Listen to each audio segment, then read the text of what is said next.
Greetings, everyone, and welcome to this week's Real Talk with ZSJ. This is our regularly scheduled programming every Wednesday night at 8 p.m. Eastern.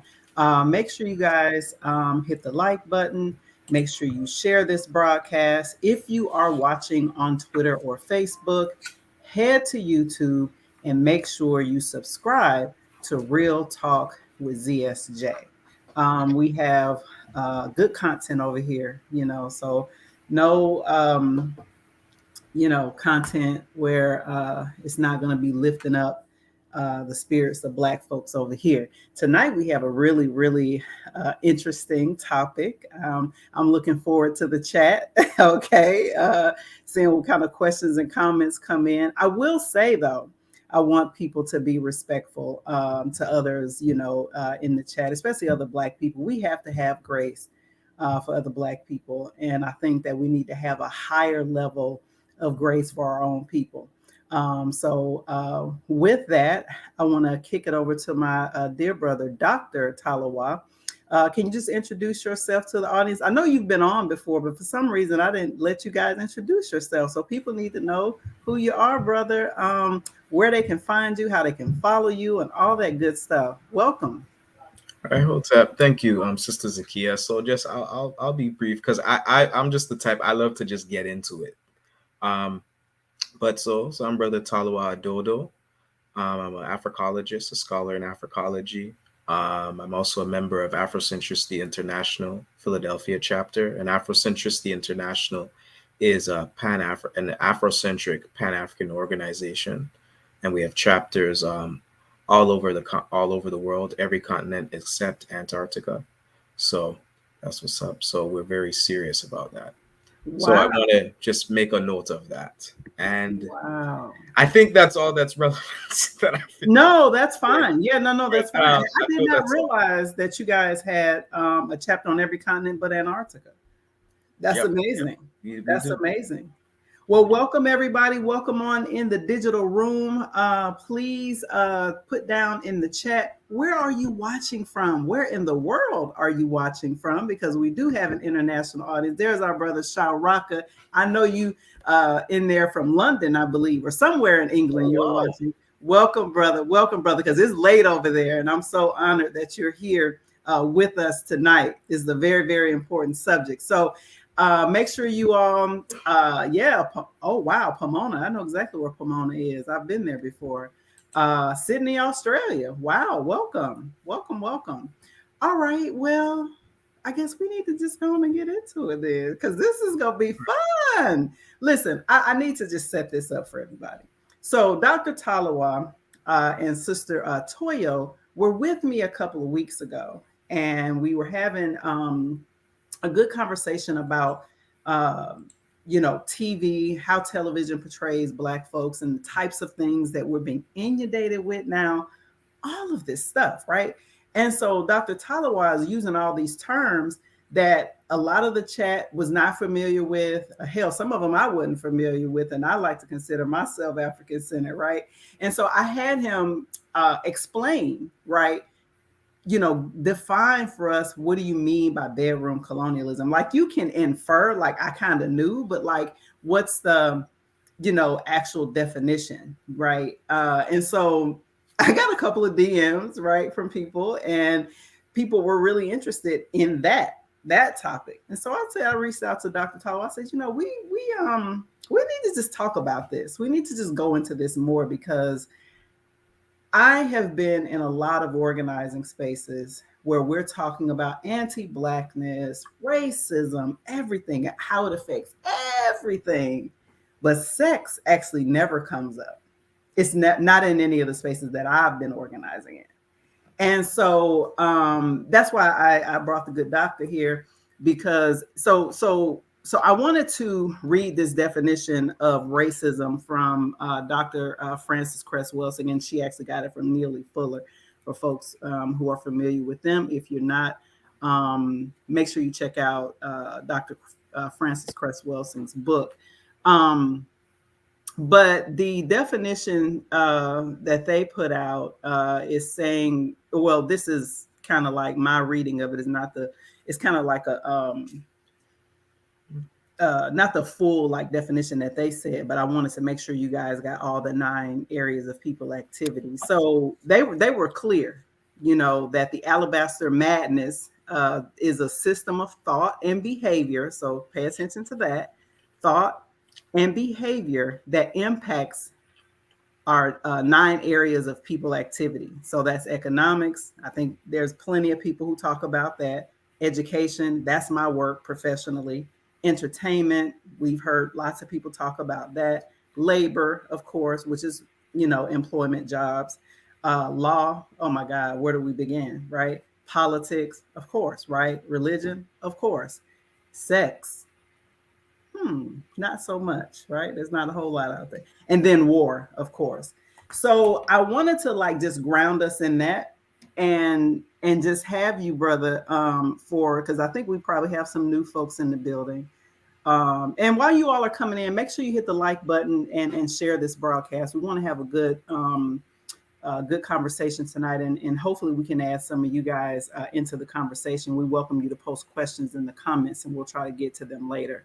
But subscribe if you also haven't subscribed to this channel. So, Dr. Talawa, can you give us the definition of bedroom colonialism for our listeners? Okay, and I appreciate that context that you Absolutely. gave, and it's necessary what Nana Dr. Welsing said.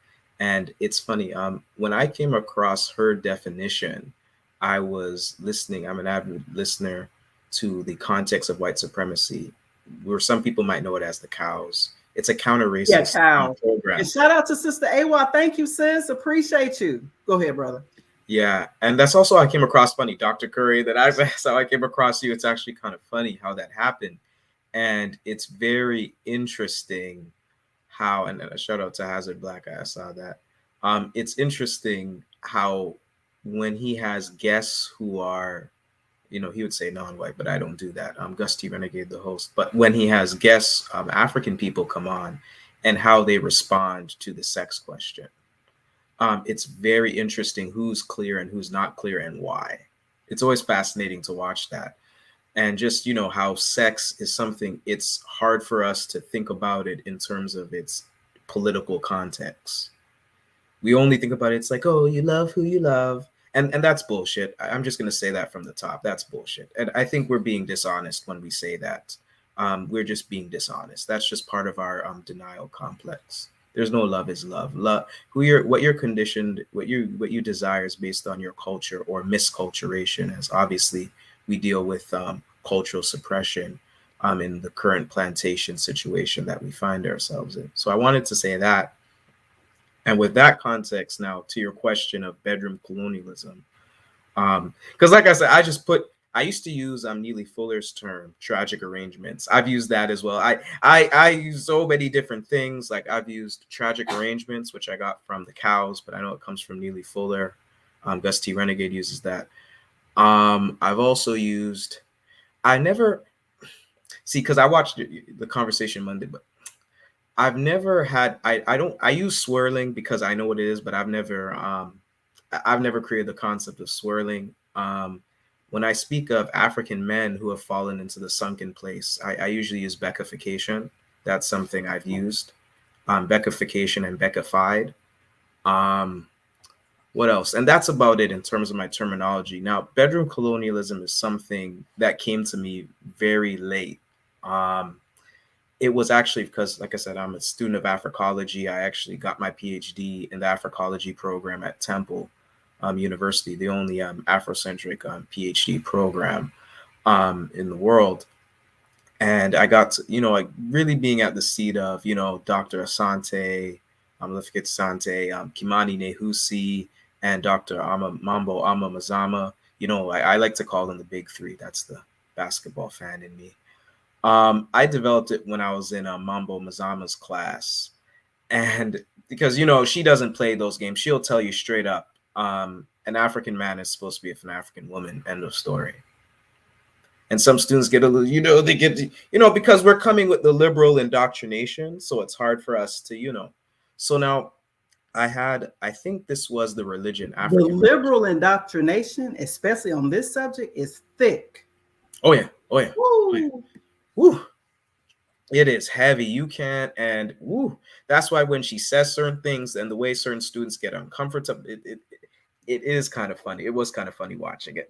I kind of like stuff because I'm glad, and I think I've said this to you before. I'm glad that my politics started developing before I got to university, because we probably wouldn't be here having such a lovely dialogue. I would probably be one of those liberals you run into. I don't even want to imagine what I'd be. I'm not even going to get into it, but I'm just glad that my politics didn't come from the academy where I would have been, some liberal or leftist indoctrination. I'm glad. Um, so that being said, so in the religion class, I was reading a book by Joel S. Mbidi called African Religions and Philosophy. And one of the issues I have sometimes is when African people when we're getting into our spiritual systems and we do it in a depoliticized way, or we become antagonistic towards the political implications of African spiritual systems, or what some people may call kimoyo. Funny, I saw Shakara in the chat. He has a big conversation about that. I love how he explains it.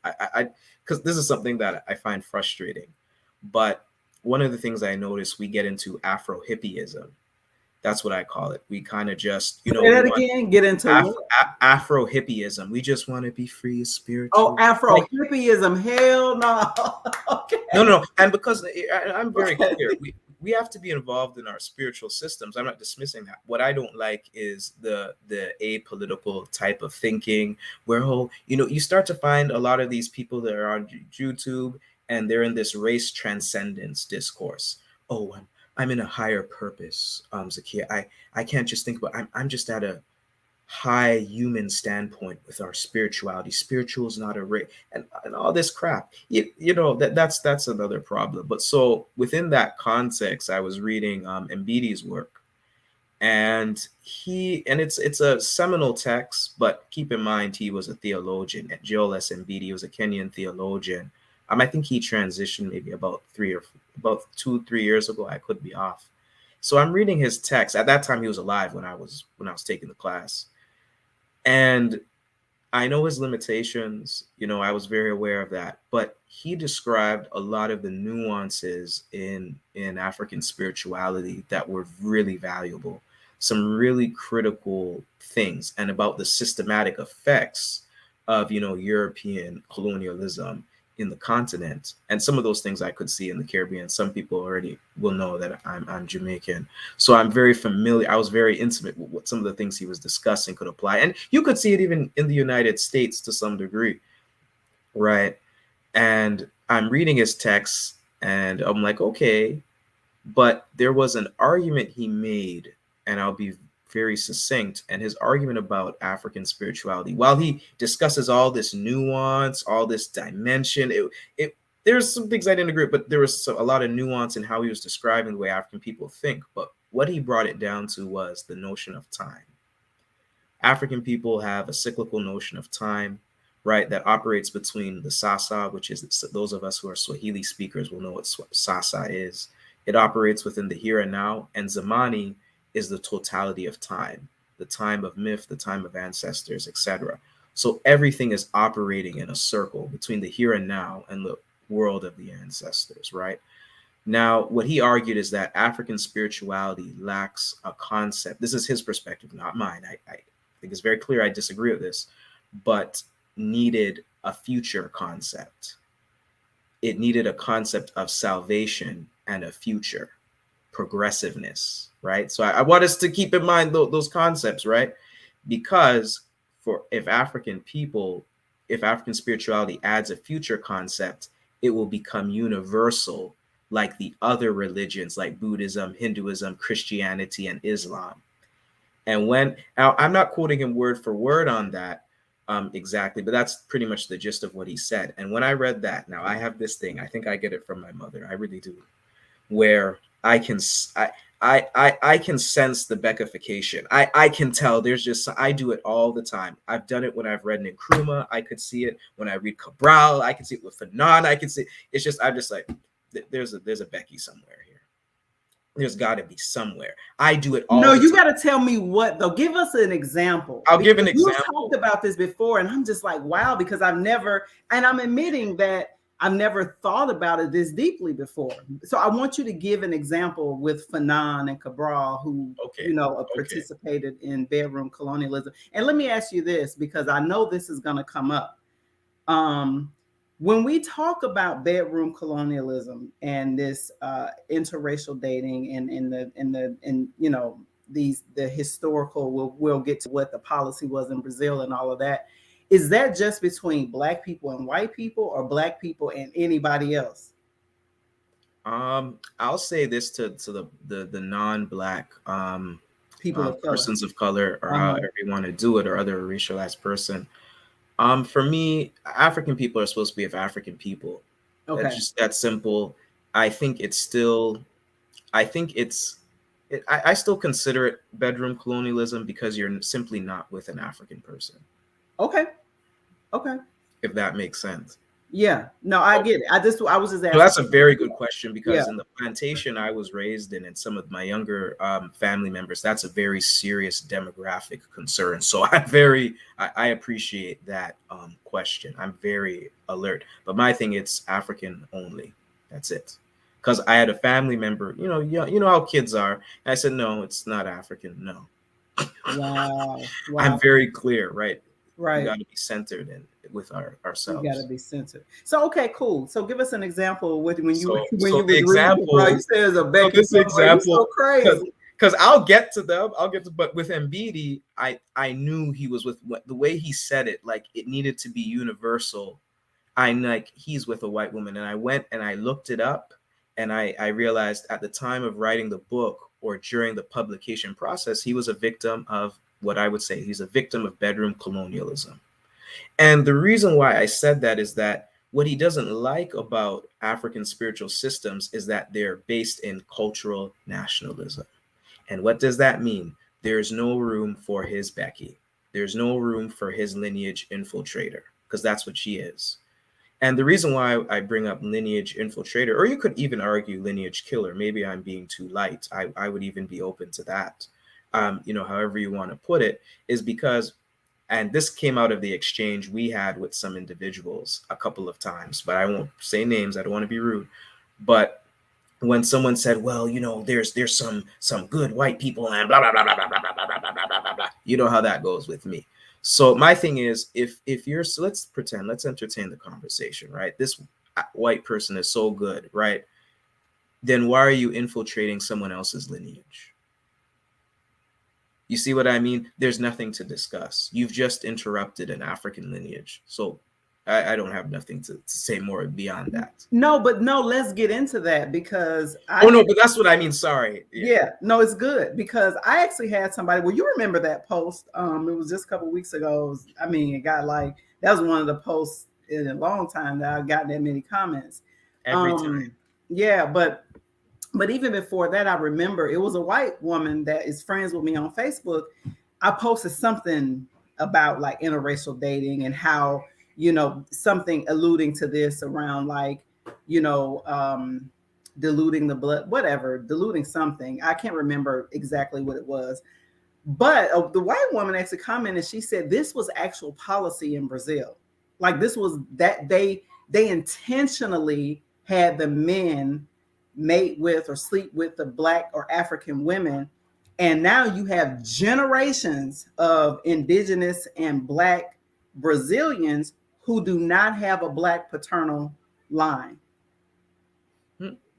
And with the women as well, of course, because you also have, the Urugu men in Brazil and surrounding areas of Latin America engaging in, bedroom colonialism as well, and sexual terrorism, really, against African women as well. So just the whole thing is just a whole attack, Urugu man, Urugu woman, the whole thing with that. So yeah, that's a historical thing because you got to remember the pork chop terrorists. I mean the Portuguese. Sorry, they're outnumbered by the African people, Right. right? So even their racial classifications, I think that's very very very important to keep in mind. The Portuguese and the Spanish in Latin America, particularly Brazil and Colombia, they're outnumbered by the African people.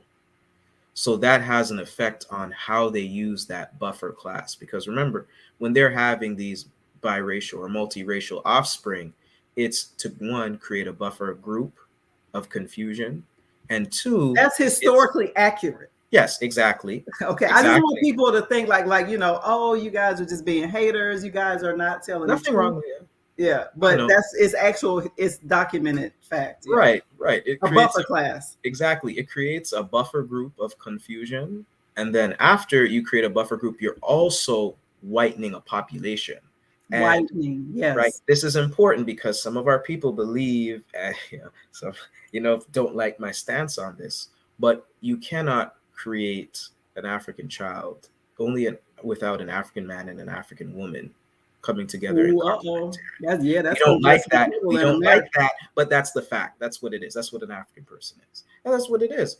And it's common sense. You want to make a lion cub, you get a lion and a lioness. It's just that simple. Nature makes it very simple. I don't see why we have to make it outside of that. It's very simple. So when you're looking at that, you have to Welcome, Sister understand. Niara. And also too, sorry, actually, oh man, I'm excited. I'm excited. Yeah. Go ahead, Excited. finish, But Dr. no, Tom. I just wanted to welcome our sister in the building. but to that historical point, this is used to buffer, create a buffer group, and control demographics. Right. Those two things.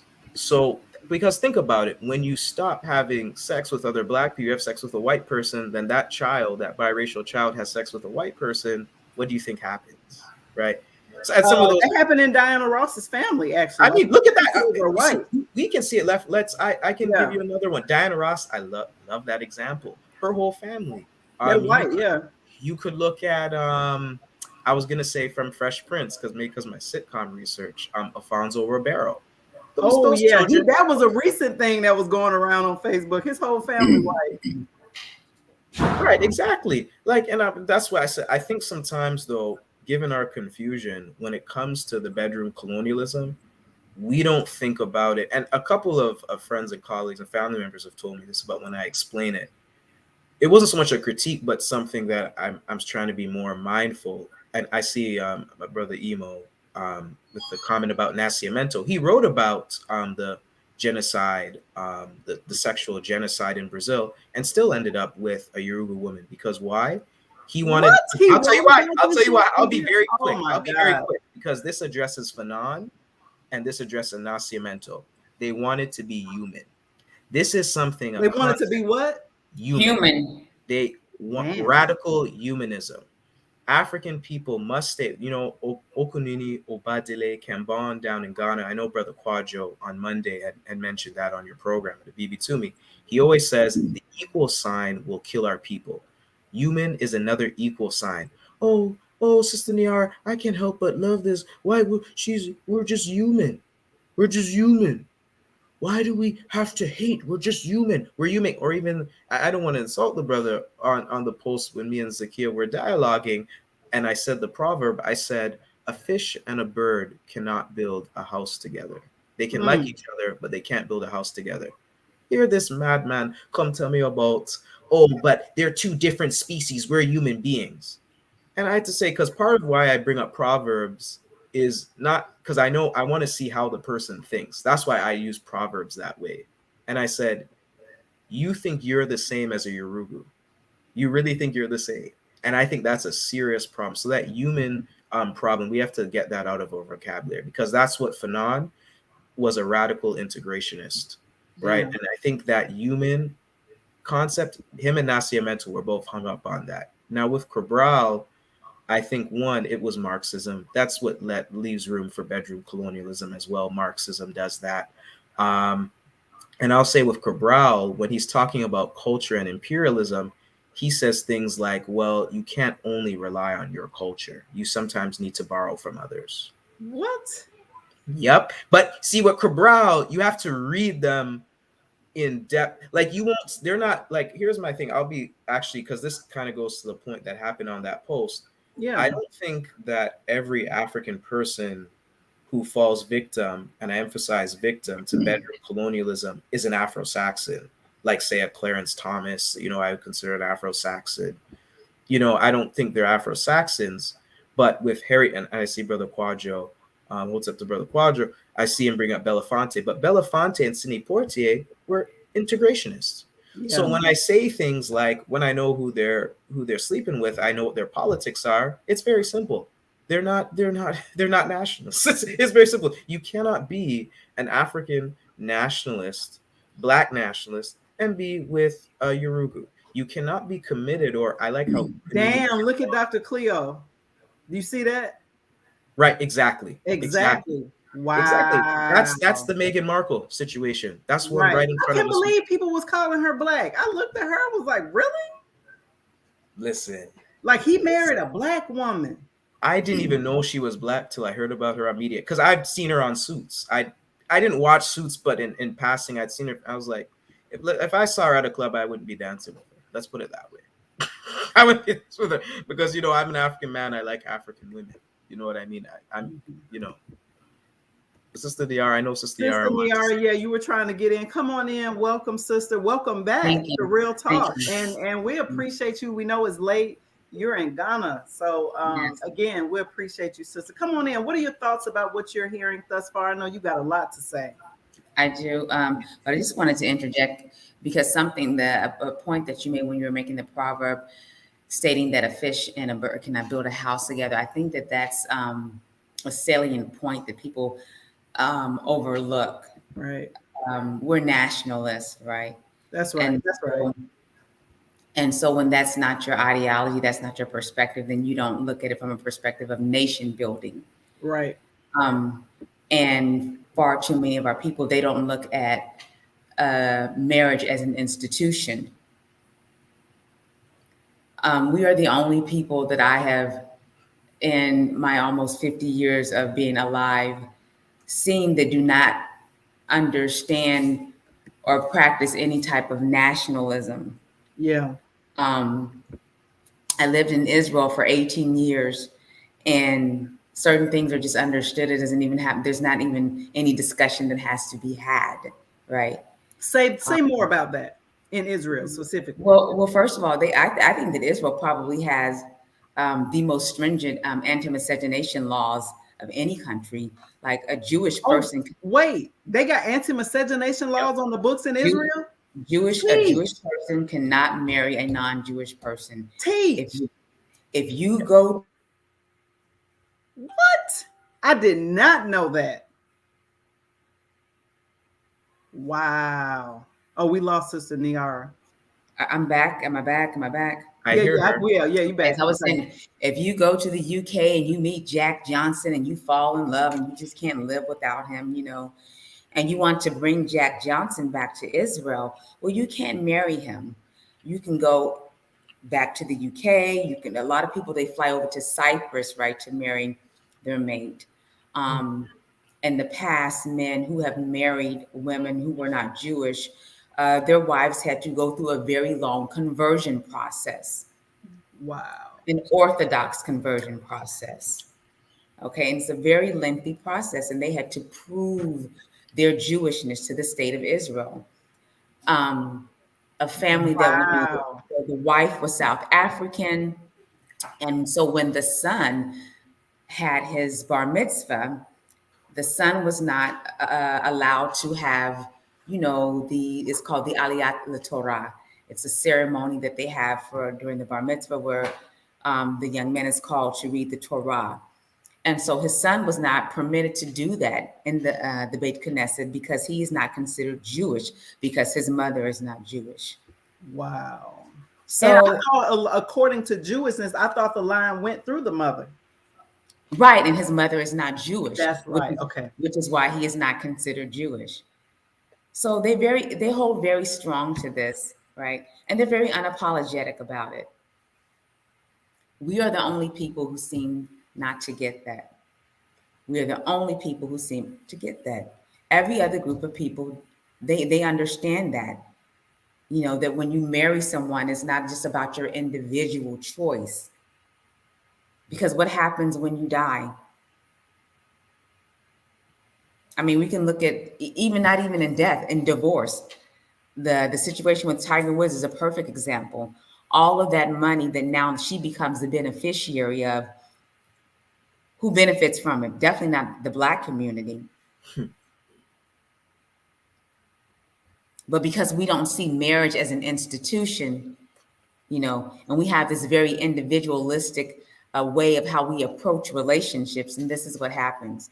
All of my children understand very, very clear, very, very clear. You cannot bring anyone into this home that is not African. Period. Same, same, Period. same. And as I explained to my children, there's no such thing as love at first sight.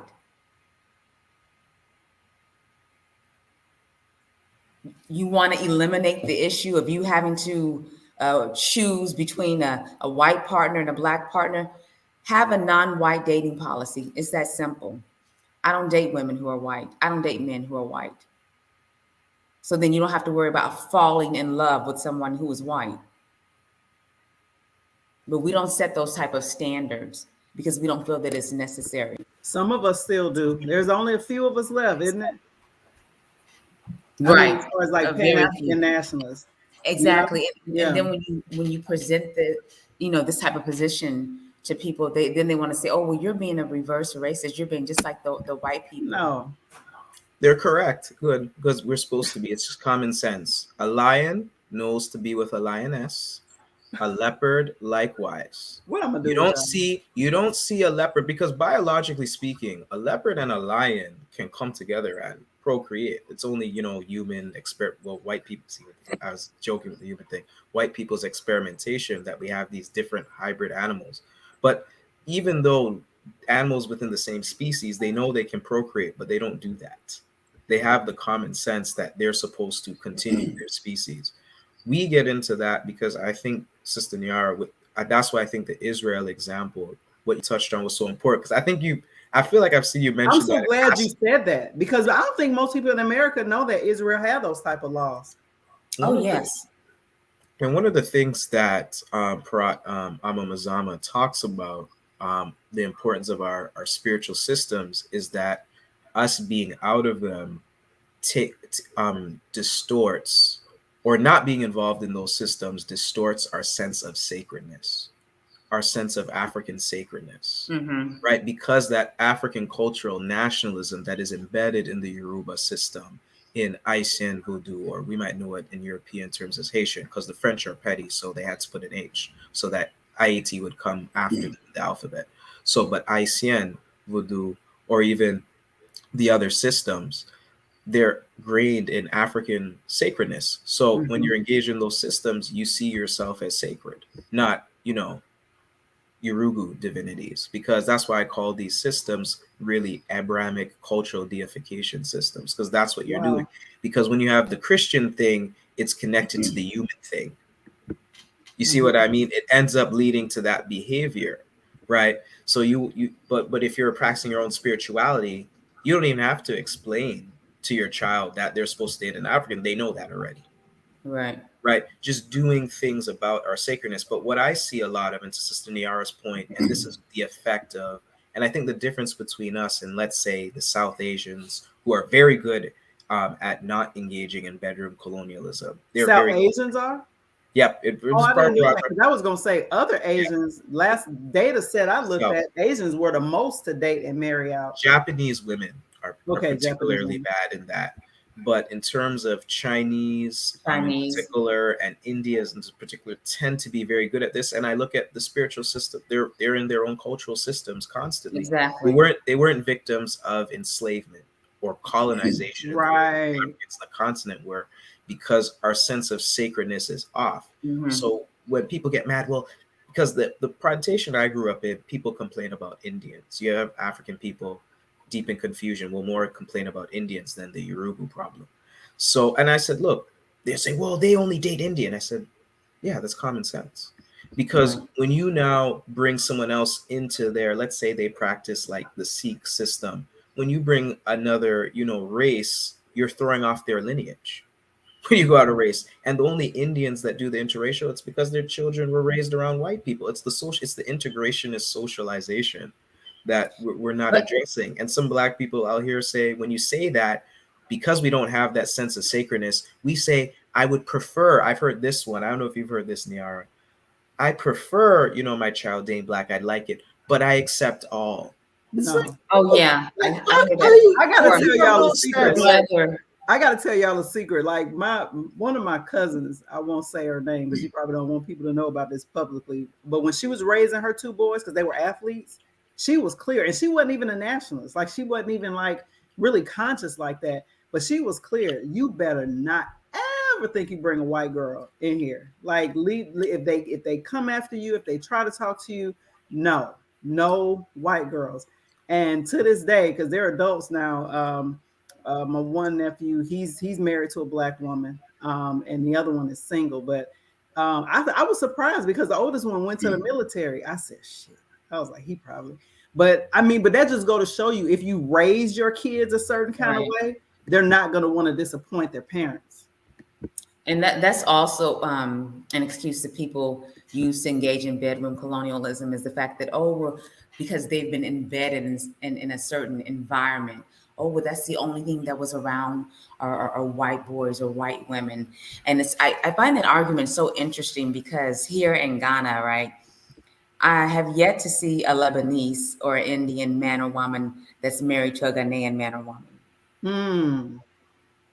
Somehow they seem to manage to find the 0.03% Lebanese or Indian women that are here in Ghana and mate with them. Wow. In this majority African population, they still seem to find a mate who is of the same ethnic background as they are. Wow. Only we use as an excuse to engage in bedroom colonialism. It's just it's mind boggling. And what you were saying the about sacred spaces and um, worshiping your own cultural deities, right? I went to look at a house for rent, and it was inhabited by an Indian woman and her husband. And when I went into one of the rooms, it was a shrine, right? And it had all the Indian deities in it. And when we left out and we were discussing when she would be moving out of the house, she shared with us that it couldn't be before a certain day because on that day she had already determined that she would be performing a ritual, a spiritual ritual, something that they do within her culture whenever they leave the home. But I sat there and in my mind, I'm thinking, does this Ghanaian man see this Indian woman who's been living here for over 10 years praise to her Indian gods, right? Whereas when you go into his home, and you walk in, the first thing you see is a big picture of a white man on the wall. Hmm. Like I'm sitting and I'm thinking in my mind, does he see the contradiction in that? Hmm. Well, a lot of us don't see those contradictions because, Mm-hmm. especially when you're dealing with Ghana and anywhere in the continent, really, especially in that part of the continent, the school system is an extension of the missionary program. Right. Absolutely And is. It so, because absolutely that's why is. it's important, because, because that's why you have such high church, that's why it's so intense right there. So since you go to Jamaica, it's very similar, right? You start telling people. That's why when you say white this, white, they get affected. People get annoyed. People get upset with you. It's that thing with the religion, right? And they're so resistant to their own thing because think about it. You're starting off the child with this. The only interaction you see, or the primary interaction with a white person, is them as God. Damn. Right. I think that has such huge. All you ever see is just them on TV, little shiny pictures on the TV, and then you see this Jesus. This is what is divine. So once you tell people, you give people an image that is anti them as divine.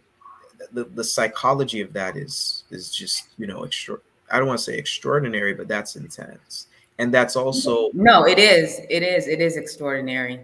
Can you And be a Pan African or Pan African nationalist and have a white or a non-person or a non-black person of color partner? That's a question for both of y'all. I think that's an oxymoron. Okay.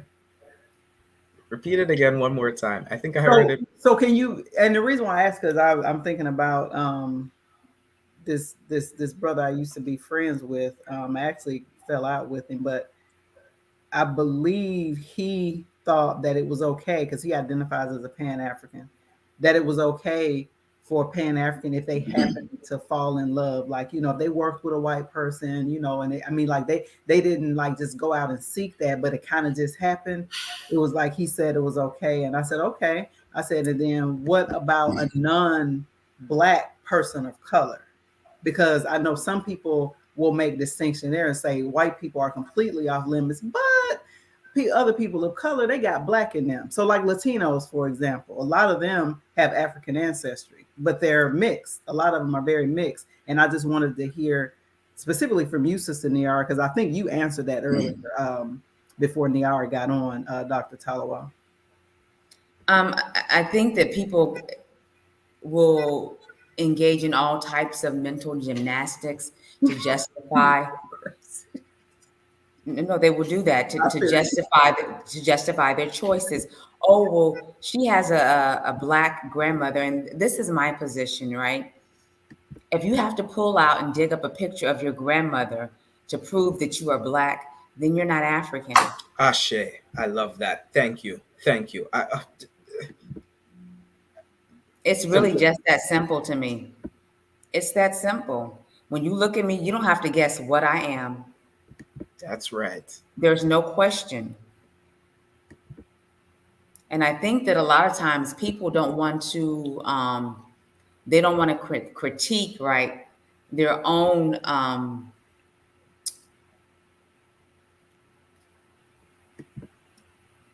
We all suffer from colonialism on some level. None of us escaped, right? Mm-hmm.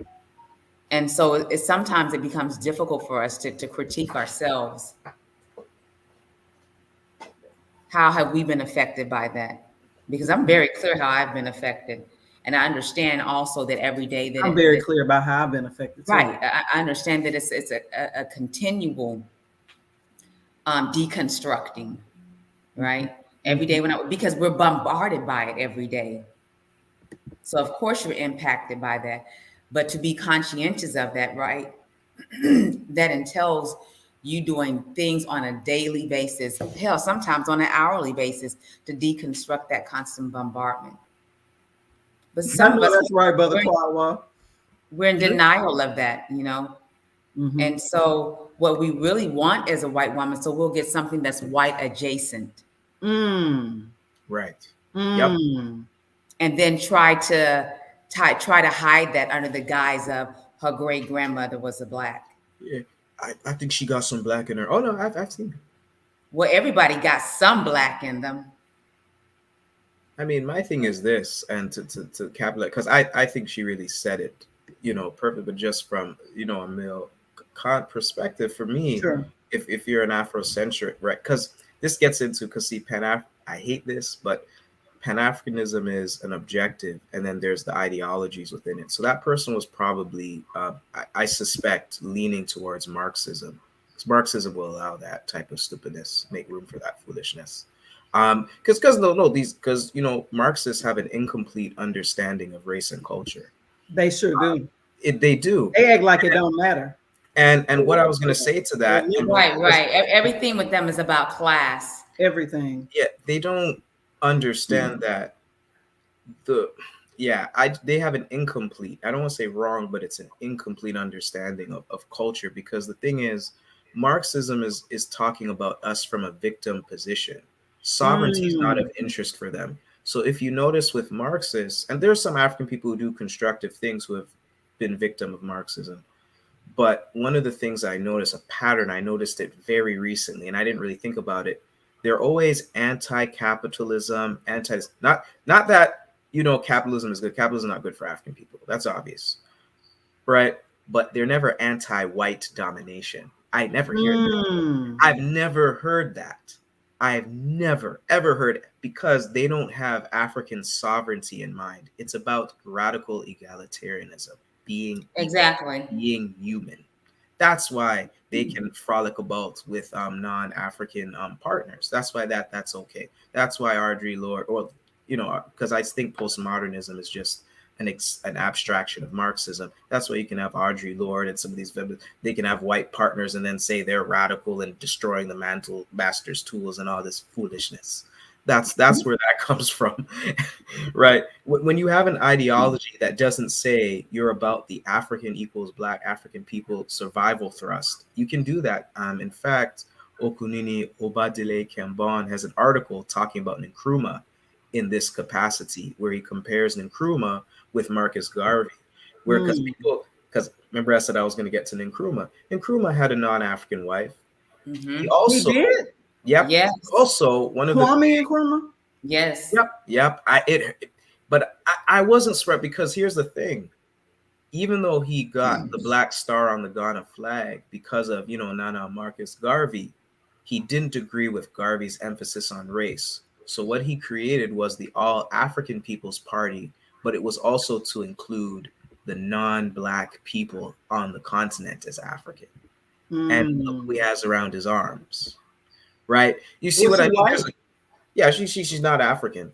I think she's Arab. She's Egyptian. She's Arab. Egyptian. Yeah, She's Oh, whatever. Egyptian. she's an People Arab. say she's Okay. Coptic, so she had some. No, no, no, no. She's not African. You Right. could have went over to Nigeria. You could have went over to Kenya. You could have easily. Exactly. There's no Exactly. excuse. He had no excuse at all. It's None just, but again, whatsoever. he was a victim of Christ. I mean religion, and also a Marxist. Again, Marxist. See, there's a consistency here with these ideologies. I want to underscore that, and the allowance for bedroom colonialism, right? Even CLR James, victim of bedroom colonialism. You see What? his That's disagreement. who? That's why he Look at how he talks about Garvey. You can smell the Beckification reading on the pages of his text. And it's not to say that these people aren't constructive, but I'm just saying we don't understand that, and that people aren't going to fall into an ideology that doesn't make room for their relationship. It's like Nana Malcolm X when he critiqued Belafonte and Portier, because I always put them together because they were both, it's like they were Beckified brothers or Beckification brothers or something. But anyways, he said, look, the reason we can't take these kind of people seriously is that when they're out protesting against racism, they're protesting so they can walk out with their non-black partners, right? They're white. That's what their desire to end racism is about. It's not the Right. same thing as a black nationalist. So they would not support. I know that time he was in the Nation at that time. He said, of course they wouldn't support Nasrallah because he's telling you can't have. And even the Garvey Must Go campaign. Look at some of the proponents. Look at their partners. Look at Wow. their partners. Right? They have. So when people tell me this is not political, it's Well, from let's get into that. I want to talk about the political piece because I don't think, and I think you came in late before we talked about this because I would love to get your point, to get your thoughts on this, Sister Niara. We talked about like actual policy in Brazil to to basically make sure people intermarried and had children to whiten the To whiten the population. nation. And so I think a lot of people in America, like we're not even taught our own history here in America. So we definitely not taught like international history as it relates to race. You see what I'm Mm-hmm. saying? Mm-hmm. Can you speak to sort of I guess what we know about what white people were what their goals basically in, because the white people here, we were always told the racists didn't even want to marry us, and people celebrate when the Supreme Court said that, oh, y'all can marry now, people have a loving day now, which I find so weird. Anyway, so pedophile. tell me, let's talk about some of the differences, because there was obviously differences in the US. The US kept us separated through segregation for decades, and there were people in Right. Brazil, the white power structure that say y'all doing it wrong. Y'all no, let them come together. Exact. Yeah. Well, Talk, I think that talk there was a about that. right. There was a deliberate effort. And actually, I think it's who is it? I want to say is it Carruthers? I forget who it is that writes extensively about that. Not just in Brazil, but in Mexico as well. Um, Wow. the terminology, what is it called? Blanqueado, I believe. Are you familiar with it? Yeah, they're right there. That's it. Yes, exactly, exactly. But it wasn't just Brazil, right? This happened in Argentina. This happened in Mexico, where there was a deliberate, intentional effort, right, um, by the elite to whiten the nation. And Wow. so there weren't any like anti-miscegenation policies in terms of blacks mating with whites. They wanted them to do that because they wanted to breed out the Africanness. And at a certain point, it even happened in Cuba as well. Wow. It happened So in Cuba prior to Fidel, or yes, okay. so I mean, but it's still perpetuated by People don't talk about this stuff, man. it's still I had perpetuated no by a idea. large portion of the population, right? I mean, and you can see it now. And I think that's what people don't understand, and that's where that much of that comment comes from. Oh, well, she has a black great great grandmother, because it's true, right? They started off with an African grandmother who was raped, right? But then the byproduct of that chose to to engage with a white partner, and then after two generations, right, you bred out the African, Wow. Right. and you've come with an entirely different race of people that are not Africans, Right. Wow. and they Right. don't identify as Africans. They hate everything African. Wow. Right. And my thing about that, and it's because I've heard similar arguments. My thing is, I mean, you say, oh, she got a little black, or he got, because I've seen women do this, but I know men do this. So my thing is, you should be looking for a woman that's simply, that, as a man, you should be looking for an African woman. Period. Not looking for some African in it. That's colonial. That's colonized desire. I'm sorry. That's just us. Like if you're telling me you're a Pan Africanist, you're gonna look up a Meghan Markle. That's colonized desire. I'm sorry. I It don't care is. how black her mama is, because it's not her mama you're dating. It's her, right? It makes no sense, right? Because Well, again, what is it about you, right, as a man or a woman, that you don't desire a mate that is a reflection of you, or your mother or father? What does that say about you? right.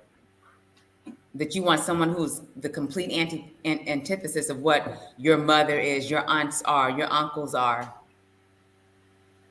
The chat lighting up. So Dr. Cleo said it's an actual corporate agenda, political and media agenda. It's full in the US like right now, because Yeah. they never post black You couples are anymore.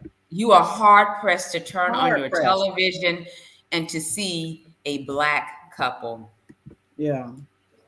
And even now, right, even homosexual couples, there's a black and a white partner. Well, I will Mm, say this. In terms of African people and LGBTQ, bedroom colonialism is the norm for them. damn. They usually are married out. I Mm. believe so. I'm pretty sure last I checked, but that's been a while. Somebody said, what about a biracial person choosing black partners? Do we think that's been covered? In terms, Can you say more what about is it? biracial Where with they black asking and what is white? it acceptable? Yeah, is it acceptable? Yeah, let me go back up to that question. Yeah, can you clarify your question? What do you think of biracial people choosing black partners?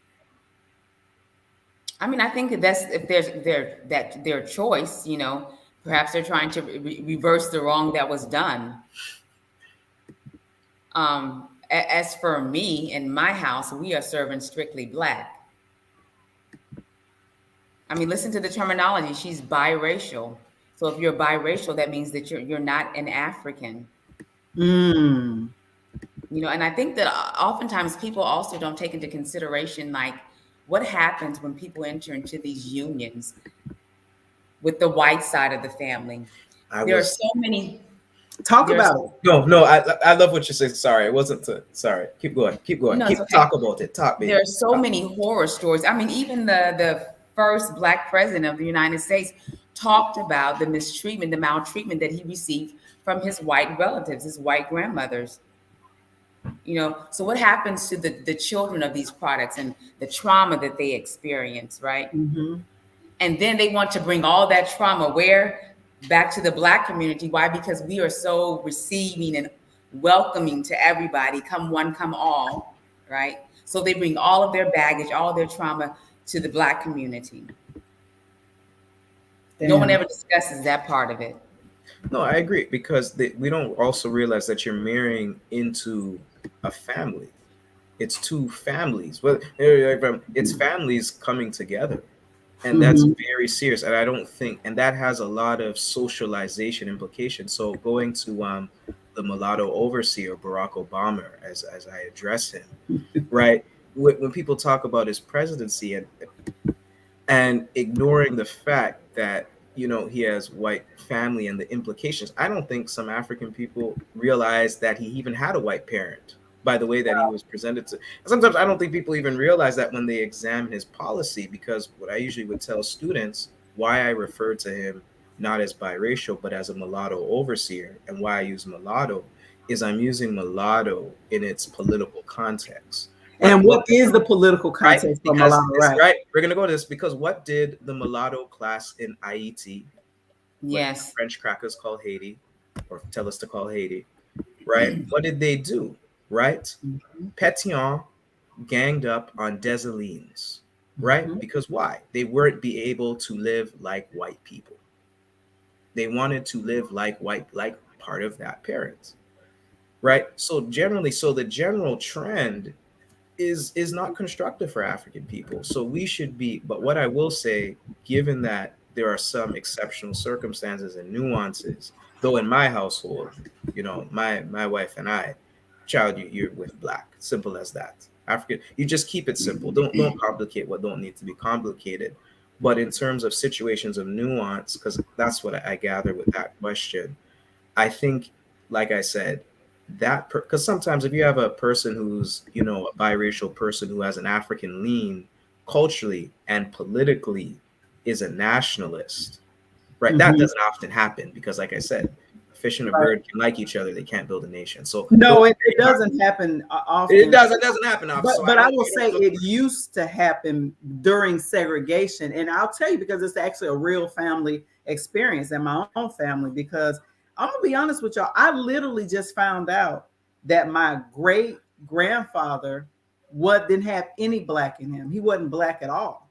He was native and white, but we all grew up thinking he was black because back then if you wasn't white and you had any kind of color, you was just a nigga anyway. And Right. so my great grandfather, James Williams, he identified as black. It's so crazy. And then he married my great grandmother, his wife, who was black and white. Her mother was a straight up African. She was enslaved. You know what I mean? So Mhm. her mother was very dark. And so my grandmother was my complexion, literally. My great grandmother was my complexion. But their children, they had 9 children together.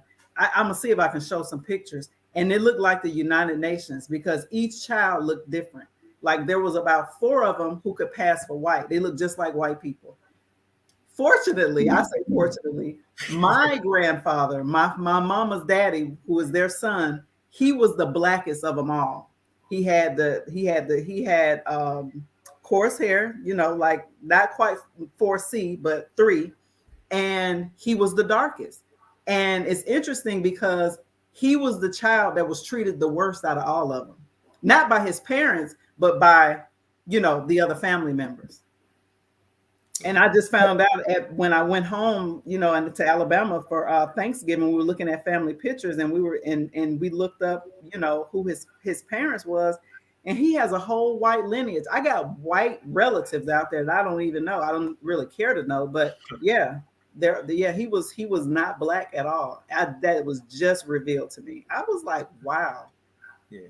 No, yeah, I think, And but my here's the other issue with the dilemma of the mulatto. right, I mean, historically speaking, they have always been a traitorous class, and mm-hmm. not just in Haiti, but when you're going back Even in the to United States, yeah, the continent, you the, could even say. the Arab and Asian invasion of Africa, right? And as mm. John Henry Clark spoke about this confliction that these products, these byproducts have, of a dual allegiance, right? Who should I serve? Should I serve my father, the rapist, should I serve his people or should I serve my mother's people? Right. And so oftentimes in history, we can go throughout our history, a long history, and the mulatto has always been a traitorous class Yeah. Yeah. that consistently. I mean, this is factually documented. Hmm. Yeah. And so that's their goal. Like they see how well it worked in other places. I guess they're whitening, whitening people out. But yeah, this has been good, y'all. Like this, and I think the comments are interesting. I don't know if did she ever respond? I was looking at something else when yeah, I don't know whether she responded or not. No, But but yeah, but I would say, go ahead. Yeah. just to the question, just keep it black. But if someone's with, a person who has who's biracial with a black parent, they should look black. They should have black dominant features. If they do not look black, if I can't show my child and say that this is clearly a black or those features aren't dominant, then that's not good. They have to, at least at minimum, but that shouldn't be your priority. Your priority should be with an African woman. Simple as that. An African man, if obviously going opposite gender, that's what you should be focused on. Before we get off here, because I know we're at an hour, but I do want you all to discuss this because I want to talk about why is it important to be with another African politically, you know what I mean? And about our future and how we move forward. From your perspective, why is it important that we choose and continue to choose to be with each other and to continue to produce more African people politically, socially, economically? Like, I want people to know, like, it's not just about like a preference, it's really about survival. Am I right or wrong? Well, and about, as I said, it depends on your values, your ideology. If you're about nation building, I mean, the family is the unit. You don't build an African nation first without an African family. I mean, the African family is the foundation of an African nation. So that's the only way that we're ever going to build an African nation, is that we first build strong African families. It's the integral part of building a black nation. I mean, that's just basic. Um, Right, I don't know how you build an African nation with Chinese and Arabs and white people. That's not an African nation. right, right, And right, so for me, it's just as simple as that. I'm about nationhood. right. So to build, okay, here's Dr. Cleo. He wanted to come in and provide some comments. We're actually almost about to wrap up, Dr. Cleo, but you was like, let me in on this. I was like, all right, forget that. Hey, Dr. Cleo, meet Dr. Tawalo, Sister Niara. We got the whole family in the building. Greetings, beloved Africans. How are you? Yeah. Did you hear that question? Were you in? Did you hear the question? I wanted to give you an opportunity to respond after Dr. Talawa. What's the but repeat question? the question, please. Oh yeah. So why? Like we've talked all about, being with, white people versus other people of color. Why is it important for the listeners, right? For African people to be with other African people, but politically, economic, all the different areas of people activity. Why is it important for us to be with another African, especially politically? So, Dr. Talloway, you can go, and then we'll bring in Dr. Yeah, Cleo.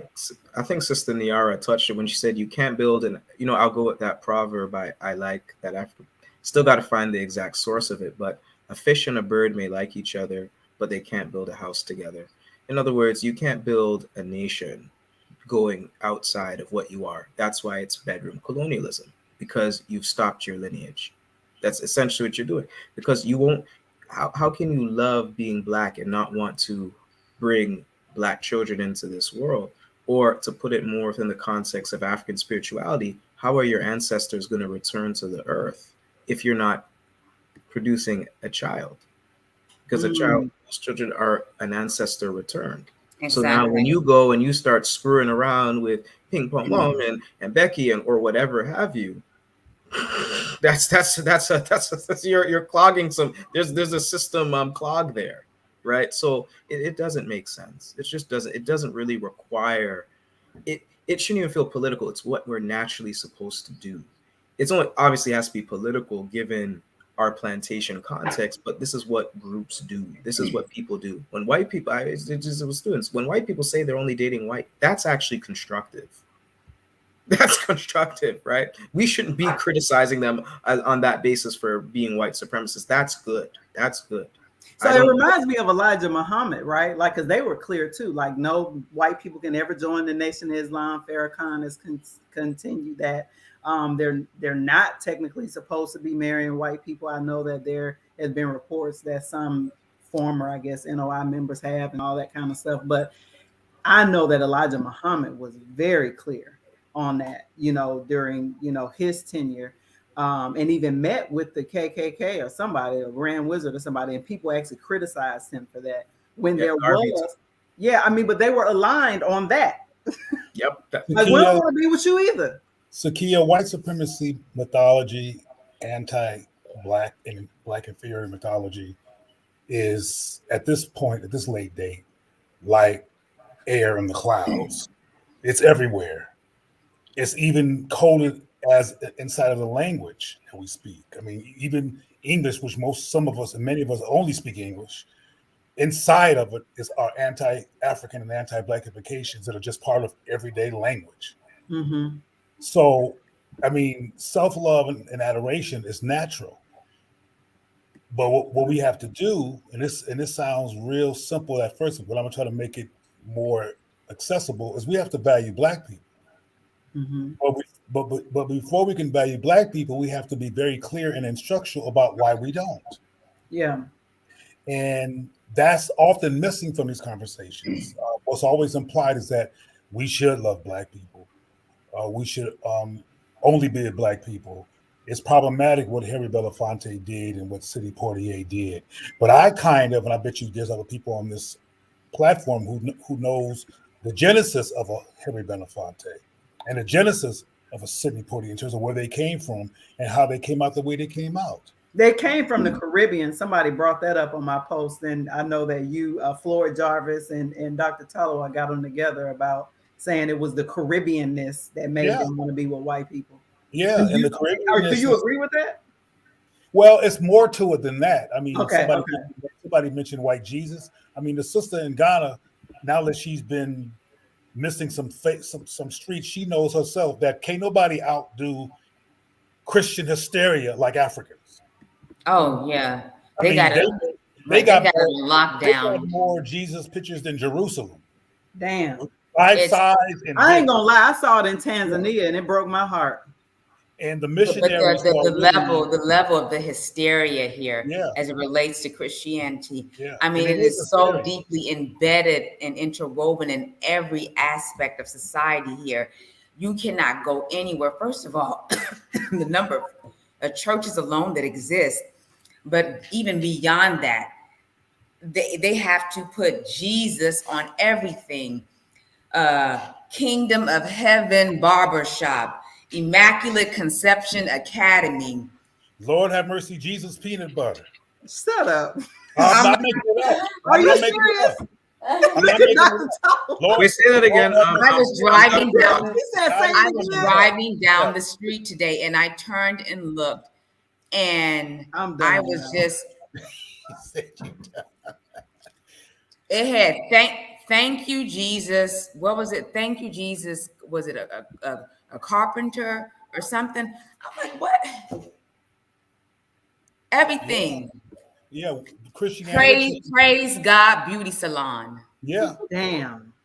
Christianity has been the most successful weapon of war in the white supremacy mythology arsenal. Damn. And we cannot talk people with logic all the time into quote unquote what they should do, and they should marry someone black. Like today, for example, in my office, we're interviewing people for a Black Men's Empowerment Project, and we're interviewing random people who applied. It was this grown, I was going to say grown ass, but I'm not going to cuss on your show. There was this grown Black man, he's probably in his early 30s, who we interviewed. And to make a long story shorter, we were talking about programs and Black men and doing work for Black men. And he was the one who brought up the importance of doing things to empower black men. And then I asked him, I said, do you have, what in your life have you done that explicitly and strategically was for the purpose of affirming black people and recovering from racism? And what exactly was it? And he was like, after all this conversation about affirming black people, he had never in his life done black or African affirming work. Wow. He's running his mouth intellectually to be impressive, but when it came time to break down what exactly have you put into practice and what your consciousness level is, he literally went into stuttering.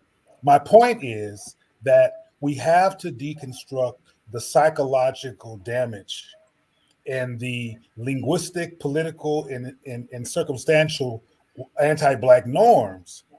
I mean, the other day I was at my office and I got a cuss to make my point, but I've heard you cuss once or twice in my life too, Zakiya, so you probably heard these words before.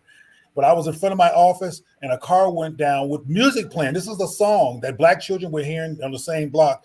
Fuck you, nigga, I'm gonna fuck you up if you keep doing the shit you doing. And that was the lyrics. And there is no white, Latino, Asian, or other group equivalent where you could all out loud hear that kind of stuff. These are all. I never thought about it like that, but that is so true. Yeah, You don't hear other people's music say that. You're not gonna hear nobody go, I ain't going back and forth with them crackers. I'm living my best life. I'm not going back and forth with those faggots. I'm living my best life. I'm not going back with, but we talking about I'm not going back for those N words, white, the word white people gave us. And so I don't want to sound like, and I think it's a problematic for us to sound like we're nagging black people or simply lecturing at black people, like I did with this young brother today, and I do it all the time. We have to break down through strategic questions that are not abusive and attacking why. I asked this young man today, very calmly, strategically, probably thought I wouldn't be judgmental. I said, why do you believe at your age, and you're a full-blooded black man, because you can tell he was black from across the street, he wasn't ambiguously black. I said, why do you think that you, at this age, has never done any work in your life that was explicitly on behalf of the empowerment of black people in explicit ways? And he started stuttering again. And I told him, I said, the work that we're doing requires people who can answer that question. I said, now you can come to our organization and we'll guide you toward leadership levels, but you can't start with this organization not being able to answer that question and stuttering. And it's nothing wrong with you. You're not bad. You are somebody who lives in a system that we're deconstructing. And that's what we have to do because we don't know. I mean, don't get me started because the show getting ready to end, but on this whole biracial thing and Barack Obama and who I call Obamala, which is Kamala Harris, because she's the same thing. And she another one. Obama. But you know who first started calling this stuff out? When I mean, like publicly, was I think Yvette Carnell. She started making a big deal about Kamala and other like people who will, what do you call it? Conveniently black. Blackness. Yeah, they'll leverage. There we go, leverage blackness, but ain't really. Didn't even grow up black. Didn't even have, because like Kamala hates her dad. She don't even talk about him, and that's where her blackness come from. But we should have been able to explicitly, confidently say, why are you over starting at Howard campus and hiding your white man in the closet? Why are you doing that? But we're afraid of white people coming at us. So we tiptoe around our whole life and don't say what we really feel. And that has to change, because if we don't stop tiptoeing, we're going to constantly become amalgamated and be the physical surrogates for new white people. Yeah, add something to what Brother Monago said. Go ahead. Yeah, I mean, that was important. One of the things, because I always pay attention to the way we socialize our children, and in terms of what he said, what do you do to empower black? I had a very similar conversation with family members about this. A lot of African people, because of that fear, we want the results of Black power movements, but we don't necessarily want to be in those movements, if you get what I'm saying. So I'll give an example of what I mean. So Parat Mambo Mazama, she's a homeschooler, and I want to homeschool my children as well.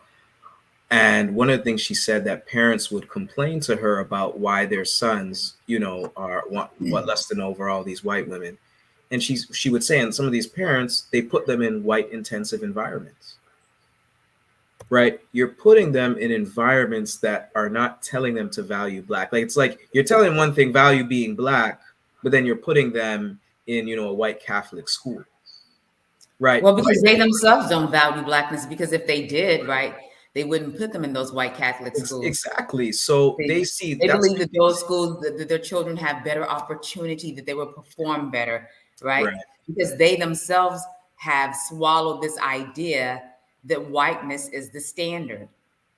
right. And they have no interest in disintegration, but fitting into the plantation. So the They have no question is interest- why? The question is why Right. do people intellectually make Black claims so they can be guarded from their white heart I in think terms of people beating them up or attacking them? The question is why. The question is why the likes of Sheikh Diop and Fanon marry white partners. Well, I know why. Because, like I say all the time, there's a difference between, though it looks the same on the outside and it looks the same aesthetically, there's a difference between fighting against racism because you want some white pie and fighting against racism for Black power. right. There's a difference between Harry Belafonte and Sidney Poitier, who are brainwashed enough to go to the march and hold up a sign, but that's what they was like, look, y'all, we don't want nothing in the way of our desire for white proximity. So stop this racism stuff.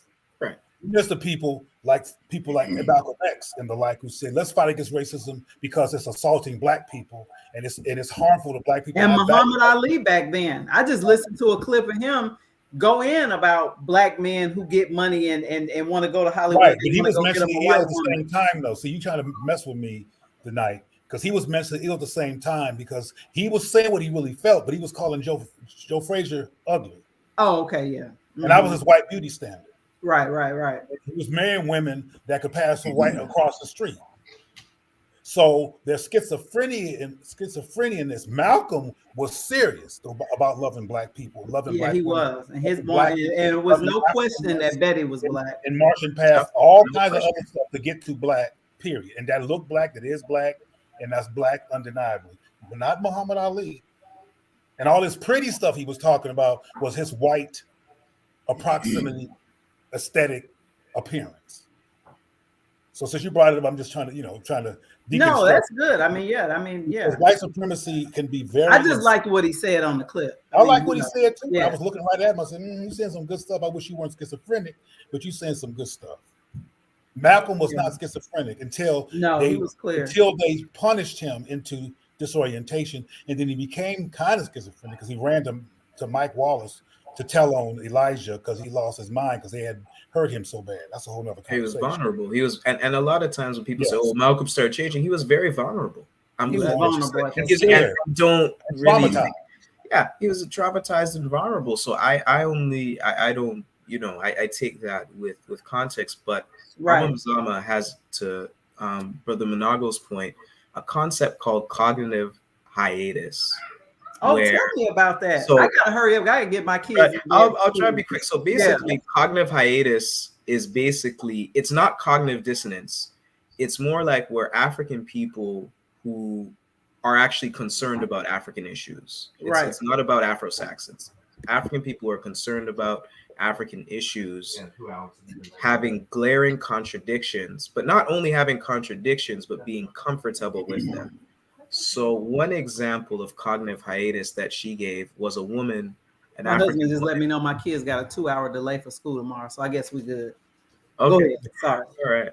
So there was an African woman who wrote a book dedicated to great African women. You follow me, right? So this is something that's good. Writing a book about great African women by African women, of course, great, right? You're following me. She dedicates this book to Barack Obama, the mulatto overseer's white mother.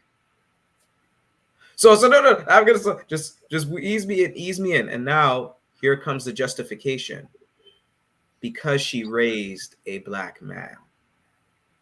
So there's a break in logical reasoning that the person can see the break, but it doesn't even bother them because their African mind is on a hiatus, you see?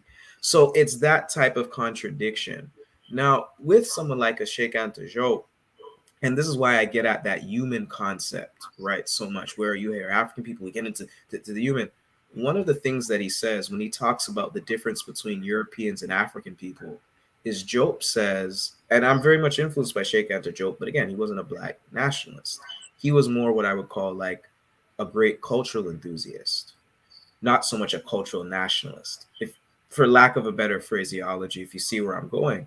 But he would say that African culture is xenophilic, where European culture is xenophobic. And I read Kemetic stuff, and I can tell you people of Kemet are very clear about their boundaries.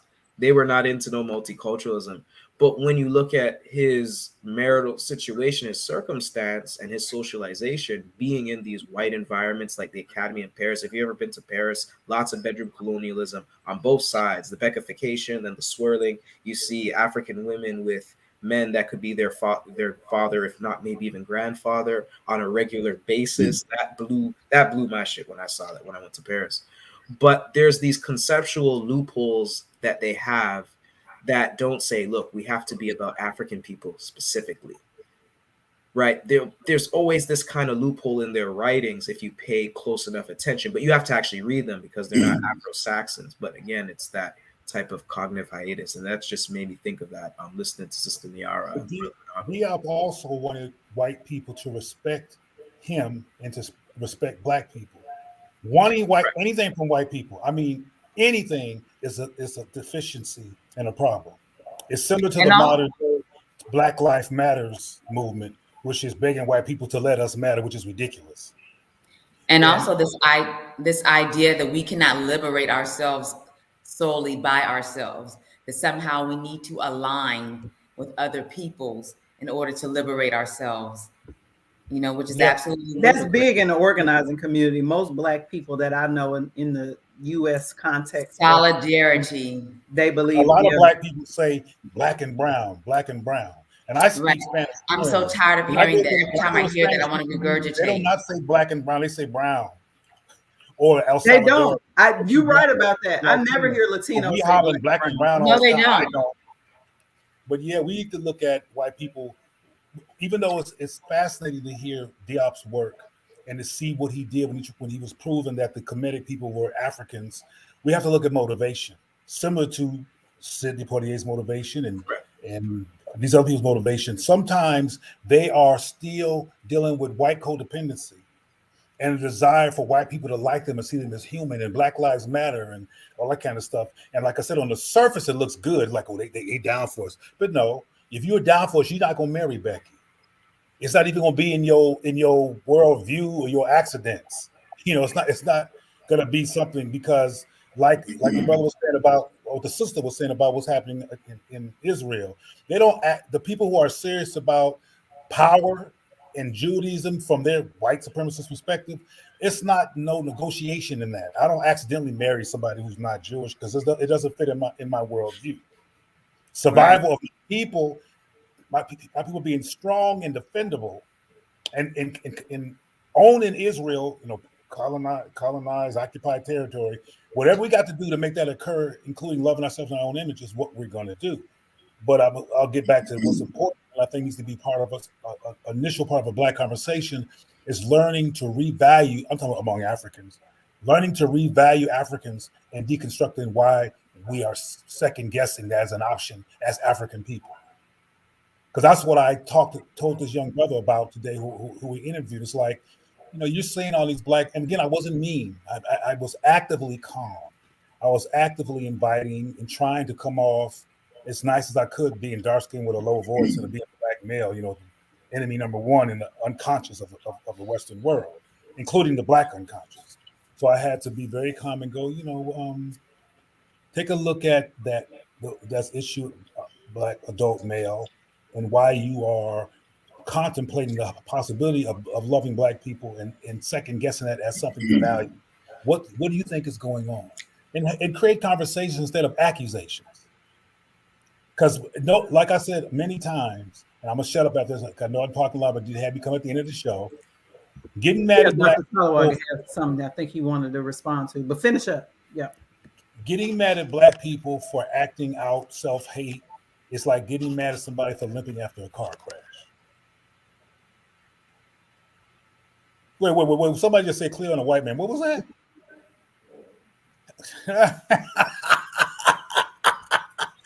I'm sorry. Bay No. crazy. Ignore him. Okay, I don't know who that No, is. I like Bay. He crazy. Go ahead, Dr. Talawa. I know you were trying to get in. I wanted to get your response in.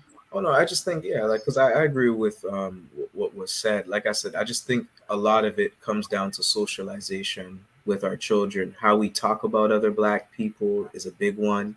Not always. I had to really educate. You shouldn't say it like that, but I had to talk to a family member. I said you can't say everything black is negative all the time. It's constant negative, Constant. negative, negative, constant. And I think that's why I said, and I think being able to understand ourselves as African people and getting in tune, because one of the solutions to cognitive hiatus for Ama Muzama is us returning to our African spiritual systems because that affirms our Yes. sacredness, right? So, for example, with me, the Jamaican language is going to be a major feature in our household for my children, and Ebonics because my wife is African American. So things that African people do that are African we don't always realize in the diaspora are important, and then also continental things and certain themes. So we have to be serious. Just as we're re-Africanizing. Like I'll give an example. One of my family members has asked me this a couple of times. 'Cause you know how it goes with some family members. The white validation system. We know that. What if your child was to come home with a white person or some, I don't know if they said someone non-black, but I think a white person. I said they wouldn't desire a white person. It's socialized, it's socialization. It's like, and I know Sister Zaki is a big on Amos Wilson, what he says about tastes and desires, they're conditioned. That's why it's bedroom colonialism. They are There's a exactly. colonized condition that makes you not be with an African person. It's only under conditions of colonialism that you're not with an African person. Because if we're practicing our spiritual systems, which are based in cultural nationalism, not racial transcendence, just to be clear, or Afro hippieism, it's based in cultural nationalism, you're not going to desire anyone that's not African. It's just that Exactly. And here's the thing, and I didn't necessarily grow up in like a conscious black family. I grew up in a black family, but I grew up in the American South. I grew up in Alabama. And you hardly ever, now it's different today, but when I was growing up in the 80s, it was understood that that you don't be dating and intermixing with white folks. It like you said, it was just it is what it is. You know what I However, mean? simultaneous to that, though, until And you I become, never had the desire though. Like I to this day, even before I was conscious, even before I identified as a nationalist, I've never been attracted to white men. Ever. Like no desire. But go ahead, Dr. but simultaneous to what you just said, Saki, in terms of there was an expectation that black people will marry black. There was a liberal white accommodationist articulation of, but it don't matter. Right. Uh, They love to say that. yeah, and God loves everybody, and all these white contaminant articulate thoughts were happening simultaneous to that. So the Romeo and Juliet and all this Disney whiteness and stuff, and fall in love with white people or people who could pass as white, was also being seduced into the black psyche simultaneous to those concepts about you gonna wind up with somebody black. And then sometimes you have some black parents. Sometimes you say, "Don't bring home nobody white." But some of these children were rebellious and caught up in white accommodations behavior and went on and did that anyway. Because what's missing from that recommendation is why we don't give our children critical analysis. You can't right. just tell them don't do. So you got to give them a critical analysis so they can see that I'm not going out like that. I've had young people who are in our Watu Wajua class, which stands for Children of the Sun in Swahili, where we teach children how to have a critical analysis. Who, when they got finished with the course, said, "Oh no, I'm not falling for the white supremacy. I'm not falling for the white Jesus, the white partner." And it wasn't just because they were just being reactionary. They saw the science of anti-blackness. They saw all of the messaging, all of the biases, and they said, "Oh, I'm not having it." These are children. So black children can be taught critical analysis. They can be taught how to love a white Jesus, and so they can be taught at a very young age, including how to affirm black people as a science and a practice.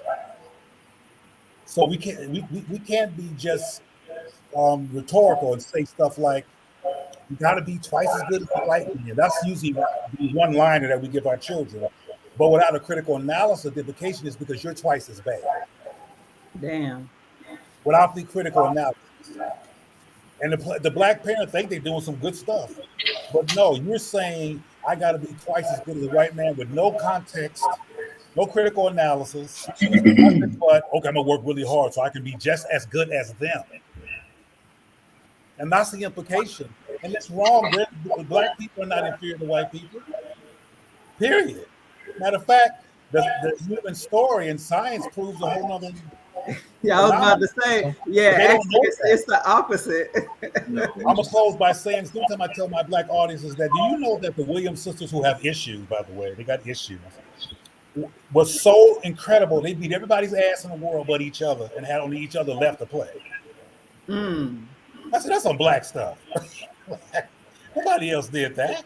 But they don't remember the black people do, because we have an anti-black mantra in our unconscious going, even when we hear something that's positive, what we got to deal with. Black, if we don't give our children a critical analysis. No, that's what we got. I'm glad you actually brought that in. I wanted to bring in Sister Niara. I know it's late and we need to wrap, but because I gotta get to bed. I know you do, sis. It's 2:30 in the morning. I know, baby. Listen, I appreciate you. So glad you came, because as always, I just love you, and I appreciate your analysis, because I don't have a whole lot of sisters that rock with me ideologically, like you do. We definitely are twins in that matter. But I wanted to get your thoughts on some of what Dr. Cleo was saying around basically what Dr. Talawa was saying, the re-Africanization and also undoing, because in the American context, I can only speak that I haven't lived in Israel and I have not lived on the continent. Thank God I had an opportunity to visit the continent last year. But how important is it that we deconstruct? Yeah, go ahead. It's something, and to go back to Haiti again, it's crucial, right? Because until you can have an African perspective and see the world through an African lens, it doesn't matter. Case in point, Toussaint, right? In the Constitution, when he wrote the Constitution for Haiti, one of the things that he wrote was that every citizen of Haiti was free, Black, and I want to say in French. I could be getting the wording wrong, but he made a conscientious effort, right, to identify with the French, the same people that he had fought for his freedom from for years. But the reason for that is because he did not have an African-centered consciousness. And so when you don't have an African-centered consciousness, you leave room for that. That's right. You're still looking for validation from the white man. You view your humanity, right, through a European lens. Yep. Even though you may have fought for your freedom, you still view your humanity through the lens of a white person. Yes. And so you're not truly free. So it's crucial and it's vital until we begin to define ourselves through an African lens. Not just what beauty is, but what intelligence is, what spirituality is, what it means to be human, right? Through an African lens, we will never be a truly liberated people. And we'll be taking 5 steps forward only to turn around and take 10 steps backwards. That's the reality of it. So how important is it? It's everything. There is no true Black or African liberation without it. Final question. This is for everybody to wrap us up, because I'm currently struggling with this. Is it really possible in the U.S. context or in the context under colonialism, even on the continent? I'm not saying that is impossible, but let me give you an example, or let me just give you some of the things that I've been thinking about. So I've been studying a lot lately. Y'all know I've been I've been studying particularly COINTELPRO, and we got into that a little bit on the panel with how, you know, we have some of these sisters who identify with the feminist movement, and they are used as tools against Black and African men, right? Yep. Yep. Um, I believe that the tools are way much more sophisticated now than they've ever been, in my opinion. And especially with the advent of social media and all these digital spaces, and now we getting ready to go into the metaverse. I mean, what? So how then do we participate in the re-Africanization process, dealing with what we're dealing with now? I'll let you go, Dr. Talawa, and then Dr. Cleo. Looks like Niara's internet connection um, is messing up. I'll go after, if I may. I'd like to go after. Okay, But Dr. ready to Cleo. go. Yeah, that's a question for you anyway, because you the therapist in the room. Their sophistication in whatever is in their arsenal becomes irrelevant if we do what Niara said. Okay. If we start learning, I'm adding to what she said Okay. on top of the African lens. It's learning to revalue Black people and unlearn internalized white supremacy as an intentional norm. Mm-hmm. Just like white people understood that white Jesus Christianity was an important for them to normalize among Africans so they could Mm-hmm. do their dirt, we have to normalize detaching and decontaminating from whiteness as a norm. Then Okay. the sophistication won't work because, Okay. like the sister said about the, some of the Jewish people, and there's other groups in this country that no matter what happens, they're not going to be anti themselves. Right. No matter, I mean, I've talked to white people who have been killed, who've had family members killed and slaughtered by white people, but they'll never say, "And Peckerwoods ain't shit," you know, as an impulse critique of somebody white that they're mad at. You Right. know, the psychological option of defiling themselves, other Black and other white people, because they're mad, it ain't an option psychologically, Right. which we do that all the time, as you know. Wow. So until we make African spirituality in frames of reference and a lens, and simultaneously do work around unlearning on a collective basis, internalize white supremacy linguistically, in terms of how we see the world, and learn to decode it, then what they got sophisticated don't mean nothing. Because it ain't nothing but messages. There's messages on the internet, there's messages on TV, there's messages on a computer. Ain't Yeah. nothing but a bunch of messages. But there's not enough messages in the whole technological scheme to get many groups to turn on themselves. I even know some Asians, including some Japanese people, who love them some white folks, but they're not gonna get on TV and say it. Damn. They're not gonna go to Times Square with a foghorn and go, "I want a white man." Mm-hmm. Even in their schizophrenia, they still have enough self-conceptual cohesion from a cultural perspective not to publicly defile. Right. Mm. So we cannot win or counter anything, whether it's sophisticated or whether it's analog, whatever it is, if we do not understand the importance of unlearning internalized white supremacy, generational white supremacist norms. I mean, even when we have sex and it feels good, we'll go, "Oh, Jesus." And it's usually a white Jesus. So that's how deep, I'm serious. That's how deep the contamination is. And that's how deep the decontamination is. And I'll close this by saying it can be done. I Yeah. have been, luckily, I think a lot of people need to hear that. I have witnessed with my own eyes self-hating, anti-black people totally shift. One day on your show, I'm gonna tell you about a brother that I met on the PATH train going from Manhattan to New Jersey, who bragged about how he effed white women to get back at the black, excuse me, to get back at white men, and what happened in our conversation and how he shifted, not that day, but 9 months later, he shifted in terms of rewarding them with his penis for being white. That's what he was doing.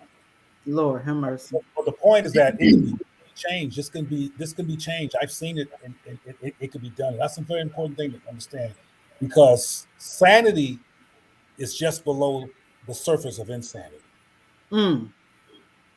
and we keep staying on top of the surface of insanity instead of moving it out of our very being. And we can do it. It can be done, but we have to have an army at the same time against them, because that's why they murdered Lumumba, and we can go on and on, and Malcolm, when it comes to and compromise Marcus, and beat up on Fannie Lou. When somebody steps up, they come after them, and then we so busy not wanting to offend white people, we watch the beating Wow. instead of intervening, like what happened with George Floyd. There were black people around there. There were people around. I know. Shit. So we Yeah. have to, we That have to hurt me. I was just like, we are paralyzed. get out the white supremacy trauma trance. We are in a trauma trance. The I trauma. think that Go ahead, Niara. Yeah. I didn't hear everything in entirety, but I think I got the gist of the point that was being made. I think it's important that because oftentimes we think of things like propaganda and brainwashing as something negative. But I think that these are, as we can see, they're very effective tools. And I think that we need to learn how to ourselves use those same tools for our benefit, right? Mm. Use propaganda and brainwashing, but in reverse, because that's really is what is going to have to happen with our people. They have to be propagandized and brainwashed into loving their African selves. It has to go beyond just teaching them and educating them. I say that because living in Israel for 18 years, I see that the propaganda begins literally at birth, right? The And children you are lived there for 18 years. I'm so glad you're here to provide that perspective, because I wouldn't the, have known. the children are constantly fed, right? Jewishness. The Jewish narrative, right?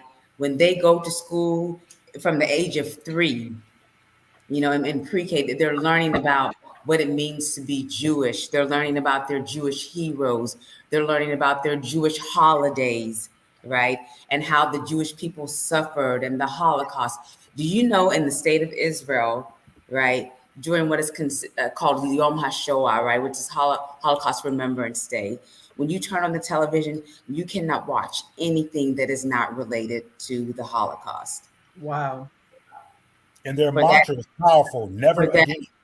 Never for that, forget. They say never As forget. opposed to when you gonna do it again, which is exactly, the African American mantra. for that It's like entire never 24 again. hours, when you turn on the TV, if it's not the program, the movie, whatever, if it's not something that's related to the Holocaust, you can't see it. You can flip through every single channel.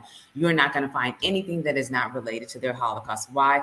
Because they want to propagandize their people. They want to brainwash their people into never forgetting. And you can see it. Even the most liberal, progressive Jewish person still believes that Jewish people are the most hated people on the planet. Yep. I see that here. Like even the most liberal, when you start bringing up Palestinian rights and stuff, they'll get real nasty with you quick. Yep. But even the ones I've worked with some who believed in Palestinian rights, right? But somehow they still they told the line. They believed in this narrative that the Jews have suffered and that they are still They've been suffering, brainwashed in long it. suffering, Yeah. and everybody wants to kill the Jews, in spite of the fact that they are the wealthiest demographic of people on the planet, Is right? that But they're true? defensively wealthy. They're not passively wealthy. Wow. I didn't know that either. Y'all teaching tonight. Lord have mercy. When they say never again, they mean it. And they're There, defensively where they are. They're not passive. We have been trained To be passive, to be especially in the passive. US. Oh, they didn't mean it like that. The white In folks are Africa too. nice. Those white missionaries are weapons of war. Yep. And they should be put Absolutely. out. They should see them and go, Israel get out of here. Israel has more billionaires per capita, right, than any other nation in the world. I did They not had know that. they had something. Israel had something like, I think they were ranked like the number 6 country in the world in terms of billionaires. Wow. And we're talking about a country that's the size basically of Rhode Island. Wow. And Africa is more resource rich by a long shot than Israel. But white Jesus owns the resources in Africa. Have mercy. We got a lot of work to do, y'all. We got a lot of work to do. I can't tell you because I've been reading a lot, a couple of different books and different papers and stuff. I go back and forth, and I got to share this with you all before we leave. I don't allow NOI slander. Like on my platforms, I get all of us have you know Black folks aren't perfect, and certainly our organizations were not perfect. But one of the things I was reading in the book of Khalid from Malik Zulu Shabazz, I love Khalid Muhammad, by the way, just want to Me say that, too. Me love too. that brother. And I was reading, and he was given the history even at the beginning of like the NOI. I don't think Black people knew or know how the type of empire really that the NOI built under Elijah Muhammad. These people there was about, I believe, almost 80 billion in assets at his death in 1975. Why we don't talk about that shit? All the Black people he employed, the shit that he was importing from other countries, like he was taking care of his people. And doing it while everybody else was out here begging to eat at somebody else's lunch counter. And I'm just like, okay, I get it now. I get it now. Because you can never get, even so-called progressive Black people, they'll never say anything nice about the NOI or Elijah Muhammad, especially. You know what I mean? And so my thing is, to me, what they did at that time is Black nationalism, building your own, doing it with your people, hiring your people, all of those different kinds of things. But people would rather have the right politics than be free, in my opinion. The white That's, politics. yeah, no, I mean, currently I would know what you rather mean. have the right politics than actually having free, like being free. But But the the problem with right politics are usually white politics. exactly, that's what I'm saying. How the money, because I asked, I said, well, damn, what happened to the money? And here's what happened. So the FBI was working. So a lot of people don't think that the FBI targeted NOI. I never knew that, but they did. Really? Elijah Muhammad was certainly under surveillance for many Of years. course. And how the FBI broke the NOI was that they infiltrated the probate court. Right. And this is something that I talk about all the time among Black people. Like, we really need to have our affairs in order, because you got to go to a white judge when your ass die to figure out who gets what and what happens. What happened, because I said, well, what happened to the airplane? What happened to all the properties they own? What happened to all the land they own? What happened to all the money? And what happened was the probate court decided that none of those assets belonged to the entity of the NOI. It all belonged to Elijah Muhammad personally. And they dispersed it among his many heirs. And obviously everything was effed up after that. So everything was lost, because when he died, there was no trust. There was nothing that was actually done that would secure the land, the businesses, and all of that, so that it could continue into the future. And I don't think even under Minister Farrakhan, half of that has been replaced. Well, see, you talking about stuff again at the end of the show that's long and No, complex. I just had to bring that, And because the reason one why of I the said, problems, we talking about what we got to do, Some of this stuff has been done. You know what I mean? right? But And but it's we always have the a level of, government. Yeah. but it's often a level of schizophrenia in it, just like with Muhammad Ali. I Hmm. mean, I know a lot about Elijah Muhammad, the And I'm NOI. sorry, it was 80 million. That person was right. Somebody commented Yeah, said 80 billion. It was 80 million. It's been documented. But go ahead. It wasn't billion, so I apologize. I just want to reiterate that it's Shit, that's difficult still a lot to of money. be in this system and be connected to any white supremacist system and not have some level of contamination. And that was happening with the NOI as well, Yeah, even though they did a lot of wonderful things. Islam is problematic, of course. just like Christianity is problematic. These are not Yeah, African spiritualities. right. However, being in the Nation of Islam was a rebellion against white faced Christianity, but it was And not. Islam. Yeah, but it was not African spirituality. No. Because see, one of the problems of these ego religions is that I ain't dying, so I ain't preparing to die. Or I don't feel like being bothered with this death stuff. Like even Aretha Franklin, who had $50 billion,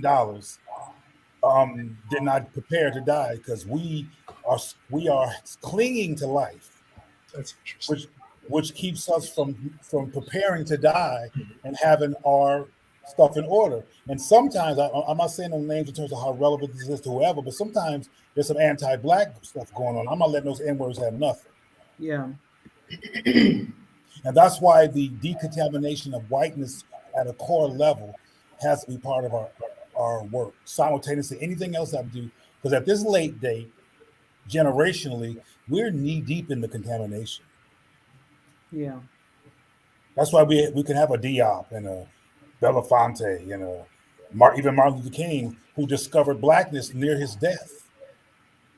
When he Man. talked, there's a video out where he said, "We got to start talking right. We got to start talking in ways that affirm Yeah. blackness." I saw that. Yeah, that wasn't way near that wasn't near the mountaintop. Right. That was right after he said, "Maybe I'm sending black people to a burning building." Yes. When he fell out of love with white Jesus, People quote that all the time now. he loved white Jesus, so he had to fall in love with that first, and then see black people as valuable, and then go forward. But if he would have lived longer, who knew what he would have became once he got black? Because Yeah. most of his work wasn't black; it was white Jesus. Yeah. Higher. Well, I want to allow each and every one of you to do some closing comments so we can wrap. We're almost at 2 hours. I'm actually proud of y'all. And I know Talawa needs to eat, Nayara needs to sleep, and Dr. Cleo, you need to go get you some rest too. And I'm going to be following up with you anyway for February 2nd. So let's start with Dr. Talawa. We ain't heard from you in a while. You done checked out on us? No, I've just been enjoying every minute. The time has no pressure on me. I'm not pressed. What I will say is, like I said, very constructive conversation. I Right. keep talking about condition all day. Um, Constructive conversation, but I did want to touch a bit on that question about what we can do Yes. in terms of the current situation. I do agree with Sister Niara and Brother Monago. It comes down to, us committing to the African re-Africanization, de-whitenization 24/7. And some of us are going to be stronger in some lanes than others, but this leads to us building our communities, supporting our communities, like creating communities of like-minded people and organizing and institution building. And the reason why I wanted to touch on this, like, I think Brother Manago might have mentioned the Williams sisters, or one of them, or Richard Williams. I think he might have, or someone in the comments did. I know someone in the comments did, with Serena. You know, even though she had a father who probably told her to value blackness. I know Richard ain't happy about the white boy. No, I Richard, think common sense. I think he wasn't at the wedding, remember? yeah, He that's wasn't what I mean, there. right?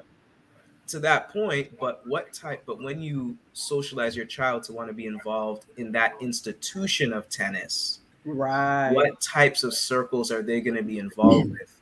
I knew a Very family white member, they weren't necessarily involved in tennis, but they were involved in a white dominant industry. And so all that pro black stuff and blah, blah, blah, whatever you want to call it, they were into that. But once their material situation, because they still had materialistic desires, you see Serena Right. wear the horsehair on her head, right? We got to talk about that. Bro, not the horsehair. Yeah, right. She want to talk about gender and not race. There were plenty of signs with Serena, right? She want to talk about gender, but what type of elite circles was she trying to get into? You see what I Yeah. mean? And Yeah, yeah, that's what yeah, leads yeah. to. So the institutions are people are going to work, because this gets to Dr. Nago's question, because the codependency, the Right. institutions, the communities, organizations, and institutions all have to be interconnected, because that's how we're going to Mhm. socialize our children as we're getting off the plantation. We're in that transitional process. That's why I always bring up the Kambons as an example. Abemfo, Kamau Kambon, Ukunini, Obadile. That's Obadile Kambon. That's an intergenerational re-Africanization. And I think that's important for our people to understand. We've been under Right. attack for 5 centuries. It ain't just going to change in Centuries. 20 minutes. Sometimes we think that way. it's definitely an intergenerational thing, but it's us being African and de-whitenizing and re-Africanizing 24/7 in various aspects of our lives and organizing Right. around that principle. And we just got to take time with it, because I know some people in the chat were asking, well, you can't be ideologically rigid. There's nothing ideologically rigid about doing your culture. It's who you are. It's just that And we nobody says that to people in Israel. That's the other no, thing. no, exactly. It's stupidness. But but because what we have to address, and I even myself, it's not that it's rigid. It's that we're in the process of remembering. We're gaining Mhm. back our memories. So when you start doing African things, you practice African spirituality and other things, your memory comes back. It's not something you can intellectualize only. Intellectual is important. It's important. You need to know the how and why and stuff. But as you're doing it, like a friend of mine told me, she could start to feel her ancestral memory coming back as she did gardening, starting growing her own food, right? Speaking your own languages, right? My whole Which dissertation is is an about important how to comment here. teach people African languages. We should really be teaching Swahili through Ebonics, or Yoruba through the Jamaican language, just how African people in the diaspora are already taught, because that can get out the crack of interference, right? That was my whole dissertation, was about that. I love you So so much. that's my thing. So it's a process, but don't think your culture is insufficient to address something. It's just what is your fortitude and That's right. seriousness. That's right. No, I wanted you to take a look at this, all of y'all, really, because this is very important. I've talked about this on this channel for a little while, but a lot of Black people, even in the conscious community, are not dealing with this. We're currently in the midst of this great reset that started in March of 2020, in this fourth industrial revolution, and becoming uh, merging of humans with technology, which is transhumanism. That's something that I actually want Pan Africanists, especially those of us who are trying to seek sovereignty over our lives. We're gonna have to seek sovereignty over our own bodies. We already are, because they're forcing vaccines, and I mean, ooh, this is gonna flag, but you know what I mean. They're forcing the medicine. Because that's the other thing. YouTube censoring anything you talk about this pandemic. So anyway, that's just something for us. We're not going to talk. That's something that we definitely can talk about right now. But I wanted to show that because I'm actually proud. It looks like a sister that posted this. I'm proud that she actually posted that, because a lot of people are not paying attention at all. Niara, you're next, sister. We're doing closing comments and sort of what's our call to action moving forward. Well, I think it's really simple. I think that we have to not shy away from being African and proud. That's right. I notice a lot of times we don't want to put an African label on things or engage in African things because people may see it as anti-white or anti-this. Well, it is, and that's okay. You know, it's okay for us to, after 5,000 years of being under siege, right, to All then right, want call it. to then want to preserve ourselves. It's okay for us to do that. So I'm unapologetic about it. I think that we need to embrace having African names, wearing African clothes, returning to our African spiritual systems, and to stop tiptoeing around others because we're afraid that we might offend them or we may come across as being too Black. You Mhm. know, we have to, we have to stop that. We have to stop shying away from that, because I'm telling, and I hate to keep going back to this, but after living there for 18 years, it was just such an eye opener for me. I was like, and I'm not mad at the Jewish people, right? Right. I'm mad at us. Yeah. I'm mad at us because they got it right. They Right. got it right. I Right. don't care if it's a Jew that comes up with a shoestring. They are going to shout it from the mountaintop as though it was the most revolutionary and cutting edge thing invented since sliced bread. The amount of cultural and national pride that they have. All you ever hear about in Israel is Gal Gadot, Natalie Portman. You know, Who is God? What does God Gadot mean? What? no, Gal Gadot. She's Actress. the Israeli actress who played Wonder Woman. Oh. and the white boy who's the first Israeli to make it to the NBA. They swear that he was the best NBA player. And I'm not mad at them for thinking that way. That is how people is supposed to think. As I Mm-hmm. said, we're the ones who get it wrong. Mm-hmm. So we have to begin propagandizing one another. We have to begin brainwashing one another. And again, we have to stop shying away from Blackness. We have to. Mm. We have to Mm. stop feeling the need to include others in our struggle. Yeah. We also have to put Black dysfunction Were you in finished, Nia? I just want to make sure. Oh, I'm sorry. Yeah, yeah. I thought she Thank was you, finished. sister. I'm Go sorry. ahead. No, no, no. Go ahead. I just wanted to make sure. Yeah, you good. Go Yeah. ahead, Dr. Monago. And I'm sorry for not making sure, Naira. I assumed that you were No, finished. we're good. We're good. Okay. We have to put Black dysfunction, we must put Black dysfunction in context. And this is inspired by someone Niara said when she said, I'm not mad at the Jews, I'm mad at us. This is the context. The context is, well, this is one of the contexts. The context is that you have to go through Africa to get to the moon. These days, to make cell phones, to Come even on. do all this technology, you got to get uranium, and you got to go through Africa, and you got to make Africans seduced and disoriented and passive and crazy and tripping to Right. effectively root them off. Right. They ain't mad at the Jews for being Jewish because the Jews are not a threat to white power on a resource level. The only group in the world who's a threat to white people, including Europe, on a resource level, Europe is opulent because of Africa. The United States is opulent because of Africa. So the people who they need to get past so they can stay opulent, they got to keep them tripping, make them Christians, blah, blah, blah, blah, constantly mess with them psychologically and self-conceptually. So yes, Jews got it right because Jews are under less attack. They don't have the resources that we have naturally in China. So they are less colonized in terms of landmass because they have less things that white people want. So we have to put in context what they keep doing to us. We got to put in context why we think, I'm talking about Black people, that the opposite of pro-Black is anti-white. The opposite of pro-Black is anti-Black.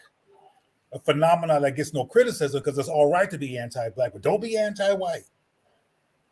So Black, I'm going to close my tendency to be long by reiterating that Black dysfunction in terms of white compared to Jews who got it right is a contemporary consequence of white people being, Black being profoundly warred on. The war. They have war, they've killed Patrice and so on, so on, so on. So we have to understand that because we know how to do the right thing, but it's hard to do the right thing when your whole thing is drowned by the contamination of an evil source on a perpetual intergenerational label with little effective resistance because of we want to be next to God, and God is white. Now, God ain't white. Please understand that I'm clear that God ain't white. But we think that's why I raised with the sisters as a witness that if you ever go to Africa, you're going to see Christians who put these Christians in the United States to shame in terms of the drama and the hysteria they put in this weapon of war. So we got to understand that. The Jews ain't dealing with no weapon of war. The Jews have the opportunity to love themselves in their own image because it's not a threat. Me loving myself in my own image, you loving yourself in your image, Talawa Adodo loving himself in his own image is seen as a weapon of war against white supremacy mythology. Nobody else has to worry about that like we do.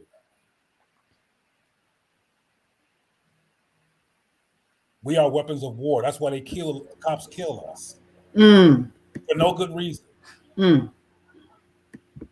Well, as always, y'all are channel favorites. People love when you all are here. Dr. Talawa, somebody I posted you were coming on. They was like, yeah, actually it was my husband. He said, man, I really appreciate listening to that brother. He said, I like how he talk about what did he say was something that you said? There was a phrase that you said that caught his ear that he really appreciated that, and that's been the sentiment really with a lot of my listeners on this channel. So Dr. Talawa, thank you. Definitely a channel favorite, and we'll definitely be back. Sister Niara, same. So much love for you in the comments. People thanking you for for staying up and rocking with us and teaching tonight. And Dr. Monago, you already know what it is. You and I actually need to get together more. We live too close to each other not to be getting together more. You right here down the street from me. To all of you, thank you. This has been a good show. Hopefully, it'll do numbers because we really want this information out there, right? That's why I grounded the beginning of this in Dr. Welsing's, and Dr. Monago, I know you love her too, and Dr. Welsing and Neely Fuller's definition of race in the 9 area people's activity. We talk about all the other areas but sex. Like, like in the general, like organizing community, people cool with everything.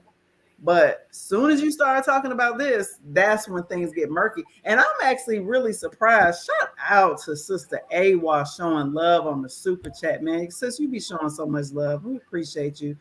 Shout out to Sister Shanette. Hope I'm saying your name right. Thank you so much. But yeah, like that's why I wanted to have this show, because I want people to know that is just as important. We need to know that these people actually use sex as a weapon to break up our lineage in a bunch of South Central American countries. It was only, I think, United States was a minority as far as keeping us separate. Am I right? Most other countries that were slaveholding, Cuba, you mentioned, y'all mentioned Argentina. It was a bunch of them, but America was unique in keeping us apart. Is that right? But see, that's another conversation. Yeah. Okay. Yeah, I know we're not gonna get into it. I just want to make sure I'm saying the right thing. I got doctors on the program. That's why I bring y'all. Can I say one thing? Yeah. One thing briefly. Yeah.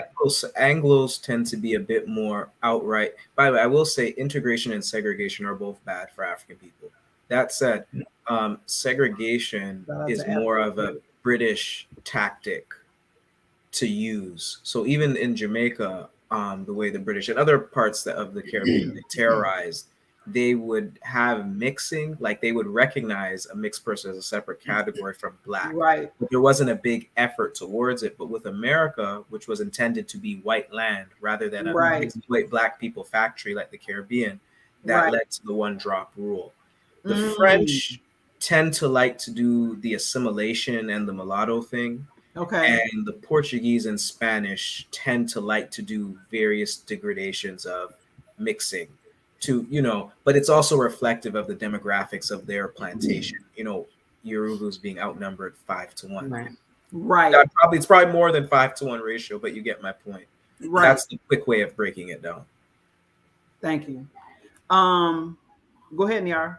I just want to say really quick before we close, the importance of addressing bedroom colonialism, because Tariq Nasheed, who considers himself to be a Pan-Africanist, out of his own mouth said that he would raise the flag of white supremacy in the bedroom. So that just goes to show you how deep it goes. Wait. No. What? When?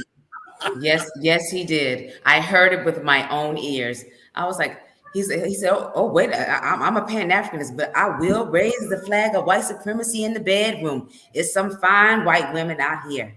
Wow. Well, hey, this gets to something Niara said. He's also dated a biracial woman. So his wife is biracial. His wife is biracial. Sorry, his wife. Sorry, wife is biracial. So there we go. Oh, she got a little African in it, right? Wow. Zakia, one difference between Europe and these other places that you mentioned, sick, boss, including Brazil, is that the United States is a actively, focusedly white supremacist laboratory. And they actively have got involved in the myth of their superiority in ways that other countries have not. Matter of fact, a lot of people learned their white supremacy from the United States. However, and eugenics. Yeah. One of the reasons that white supremacy is still in place is because they don't stay stuck on stupid. They change their strategies when they need to. Yeah. And right now, because all of their experimentations to reproduce have failed. Right. They're like, okay, we got to use Black bodies now as surrogates for our future. Like the brother said, and I talked about this many times before, if a black person marries a white person, and then the biracial child marries some white person, they get whiter and whiter and whiter and wider, Exactly. and You they white. wind up Yeah. like Peru, like Argentina, and like Cape Town, Azania, or what they call South Africa, full of on purpose coloreds. Damn. Well, that's a drop the mic and the way to end. Hey, sister Alma, I see her in the background. Hey, sis, I love it. She always on my post, cracking me up. Um, Shout out to Africa the Great, your super sticker. I appreciate it. I'm still learning all this stuff on YouTube. I ain't never seen this one before. So thank you though, super sticker. So it's a super chat and a super sticker. Lord have mercy, I'm learning about all this stuff. And we gonna have to deal with this metaverse because this shit ain't gonna do nothing but get worse. Anyway, we are adjourned. Thank you all so much. Go get some rest. I'm gonna get my babies in bed for school tomorrow. Thankfully, they have a 2-hour delay, so that's why we rocked on for 2 whole hours and 10 minutes. All right, y'all. Love y'all. Good night, everybody. Also, next week, come back, same place, same time. 8 p.m. Eastern, I'm interviewing Dr. Siri McDougall. He will be talking about his book, Black Masculinity and Black Male Studies in the U.S. Context. That's next week at 8 p.m. Eastern on this channel. If you have not subscribed, go ahead and subscribe right now. If you're watching on Twitter or if you're watching on Facebook, come to YouTube and subscribe to Real Talk with ZSJ. And with that, good night, everybody. Take care. See y'all. Good night, everyone.